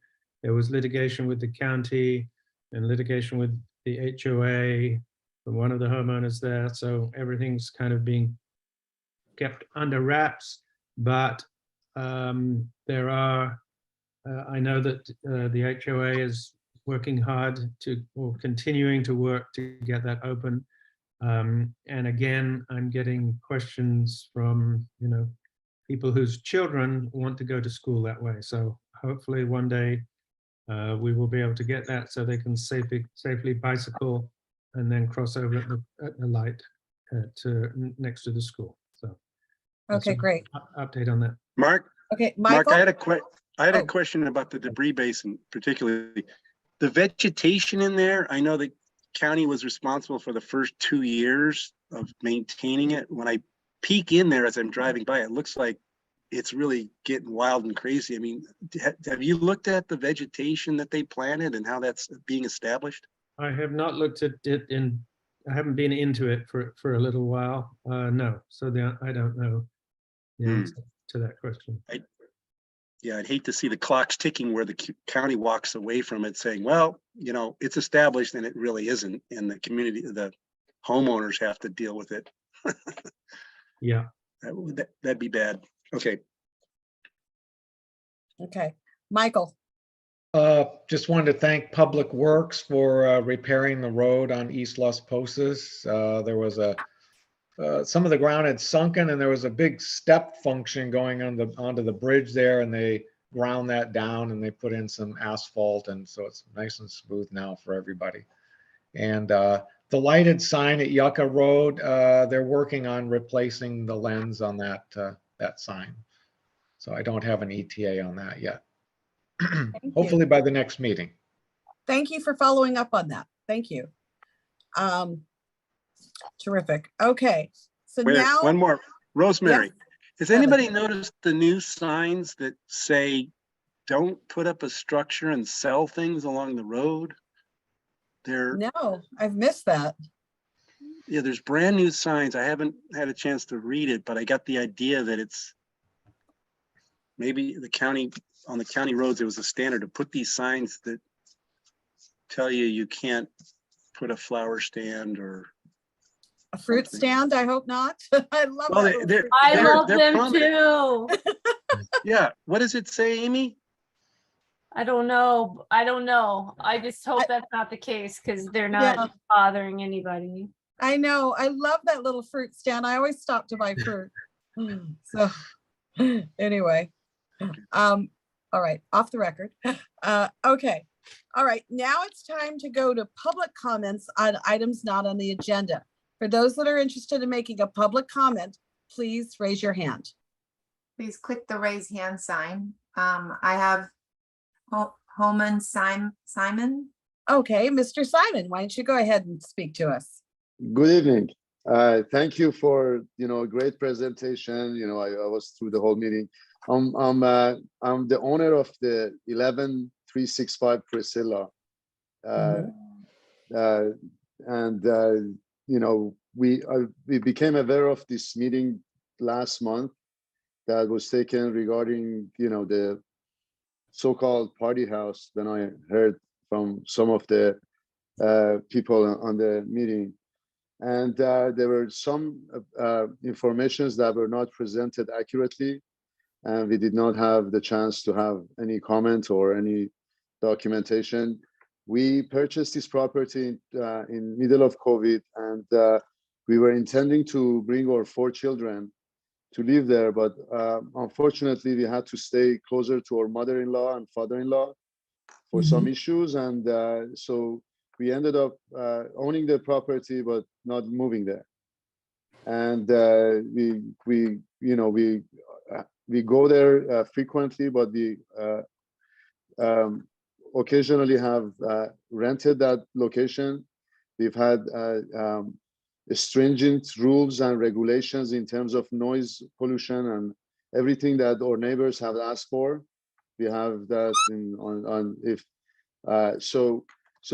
so first of all, my question was, I understand it's late at night, and first I wanted to introduce myself and say hello to my future neighbors. Second, wanted to know what transpired last time and how do I find out. I looked at the tapes. I don't know the procedures. This is the first time I'm in such meeting. I never attended this kind of meeting. I wanted to know what has transpired so far and what are the steps that I can take to present my part of the story to this respectful board. Well, first of all, welcome to Santa Rosa Valley. But secondly, we have a public comment period and you're in it. Each homeowner is allowed, is it 2 or 5 minutes, Venice? It's up to the chair. Okay. It's at the chair's discretion. Okay, so you can have up to 3 minutes to state your presentation as such. We are a wonderful community, and we do care about our neighbors, and we do care about how our neighbors that they deal fairly with each other and within the jurisdictional rules and regulations. We welcome all homeowners to speak to us. For sure. So first, what happened so far, and what's the procedure? So what was voted on last time? That was my first question. And second question, what's going to happen next? And what are my rights as how to present my case? As you said, I can do it now, but what's if you can educate me on the procedure, or I can call you or call your office later to understand the procedure. Well, first of all, this is an advisory council board. We do not have the authority to levy any violations. We are only an advisory board to the Board of Supervisors. There isn't a case to be presented because we have no authority to act on anything. Our only authority is to give the people on the Board of Supervisors our recommendations. Okay, wonderful. Thank you. So there is, Dr. Saman, I think what's happened is that this has been presented to the Board of Supervisors, and that you need to be dealing at that level, because the Board of Supervisors is now considering this TRU for Santa Rosa Valley and another area of the county over in Lake Sherwood area, and they are the ones who would be coming up and making a law or a some kind of rules or ordinance or rules about it. So, but that's not specifically for your residents. It's that's we're general. talking about the Santa Rosa Valley jurisdictional area that has nothing to do specifically with your home. But I assume that's why you're here, Doctor. Also, Yeah, I just wanted to say, I putting in the chat the website for the Santa Rosa Valley MAC, where you can get MAC minutes. Oh, got it. And there's also recordings of each meeting. So if you want to go back to the previous meeting, you can actually watch the recording of what was actually discussed. I have, and I wanted to, first of all, it's a 12-acre property. And we have a stringent rule for any rental that we've done. And the sheriff department was called 7 times. One time I was there myself. And every time we have the report from the sheriff department, we went there, we got the report. Never, ever a crime was done. Never was even one single time that there was any evidence of noise. There was once the DoorDash person delivering water, and they were called for suspicious activity. So police stopped the DoorDash person. These are all in the report. So we got the report. So the DoorDash person was stopped and thought they were delivering narcotics or whatever. The neighbors have accused of them. And then police was there. They were delivering water, and that's it. That's all the things that are in the report. We have cameras continuously recording every minute. We have all the videos because we really are respectful of our neighbors. You know, we really want to be as polite as possible because it doesn't make sense to create a headache in any shape or form. So as you guys have told, you know, about the happy medium, anything that you guys suggest, I'm willing to put on my rental agreements, anything. And without question, it can be, you guys can oversee it. I will oversee it myself. There were times that I had a security guard standing at the door to make sure not more than certain number of people, which are 16 people, can enter the property. I have evidence on the camera. So I have all of that. So unfortunately, I was not there last meeting, and I just wanted to be beside the outcome of this. I really wanted to let you guys know that I'm a very cooperative person. Very, you know, I didn't get here by creating headache. I really want to, you know, I know the area that you guys are in. I'm a physician. I'm an internal medicine physician. I deal with all ages, and I respect all ages. I know I really understand the mentality of you guys on that mountain, being a serene and respectable and clean location with horses and animals. So I really truly respect all of that. And anything that you guys suggest as my older brother or mentor, I will follow. And I'm open to any type of communication from my neighbors, as long as they're reasonable. Honestly, you know, my neighbors have not been reasonable to me. I don't want to talk about details, but I'm willing to have any reasonable conversation with this council if there is anything comes up.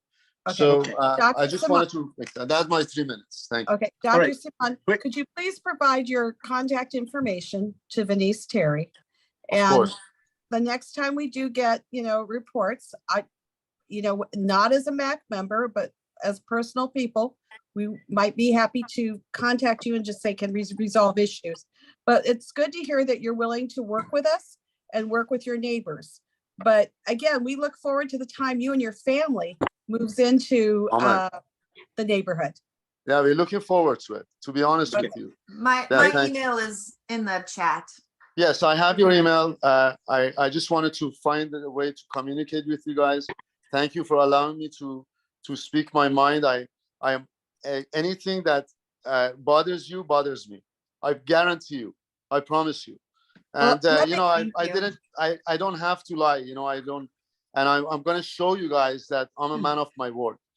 Okay. But Right. please, if You you know can what? find I'm sorry, but your time is up. Let Kevin. Let's do it. I do have one more suggestion, sir. Thank you. Go ahead. You asked about what happens next. Okay.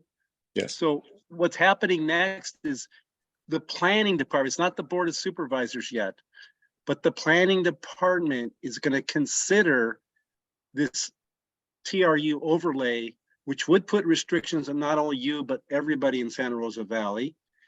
And it's like they said at the beginning of the meeting, it's on their to-do list, which they might not get around to for many, many months. But when they do get around to it, if they come up with something, it actually is going to come back to the MAC to see if we like that or not. That's when you should really be, and you would be able to present at that MAC meeting at that time. You'd have more than 3 minutes to present your support for us to decide whether we would like to say yay or nay to what the planning department is putting together. Okay? And understand, we actual do not have any authority to make any But decisions. yeah, they would bring it to us for like, do you like it or not? We would say, we like it, we don't like it. That's just advice to the planning department. They make the final decision. And then they take it to the board of supervisors who make the final decision. It's a real long government process. But we are not comfortable with homes that are utilized, not just for people residing in them, but to be used for event venues, because that does disturb the peace of your neighbors. This is not on the agenda. Event menus. Okay, we can't talk about This this. is not on the Okay, agenda. I all respect right, that. all I right, respect your opinion. Thank you. thank you. Uh, Okay, Yeah. and of that is there anybody else who wishes to speak as a public comment? Linda Parks. No, goodbye. Oh. Wanted to, just point out, you can't have more than 2 people talking about something that's not on your agenda. So just Right. a bit of in there, All but right. great MAC meeting, well run. Okay, thank you. Okay, any other public speakers out there who are gonna raise their hands? No. All right, future agenda, written communications. I don't have any. Okay, future agenda items. Okay. Ooh. All right, our last farewell to Linda Parks as our supervisor. Thank you. Thank you. Now just your friend. Yeah, now you're just a friend. Any hint of what you're gonna do now, Linda, besides play with your grandkids and your sons? Oh, yes, definitely. Linda will tell you all about it. Okay, good. Good night, all. Okay. All right, good night. And I hereby adjourn our meet. Do we have a date for our next meeting? Well, tentatively, it would be, I think, January, you're the third Thursday. 19th, right? It would be the 19th, but that's subject to the next supervisor. Yes. All right. Thank So, you. Thank you so much, Denise, for running these meetings and in time of pandemic and all, for taking on the Zoom chalice and carrying it forward for us. After My 2 goal years, I'm is to finally keep getting good Denise. at it. My goal is to keep Denise, no matter who, Amen, amen. no Good matter luck. who becomes our next supervisor. Yes. So Agree anyway, to that. yes. Thank Okay. you.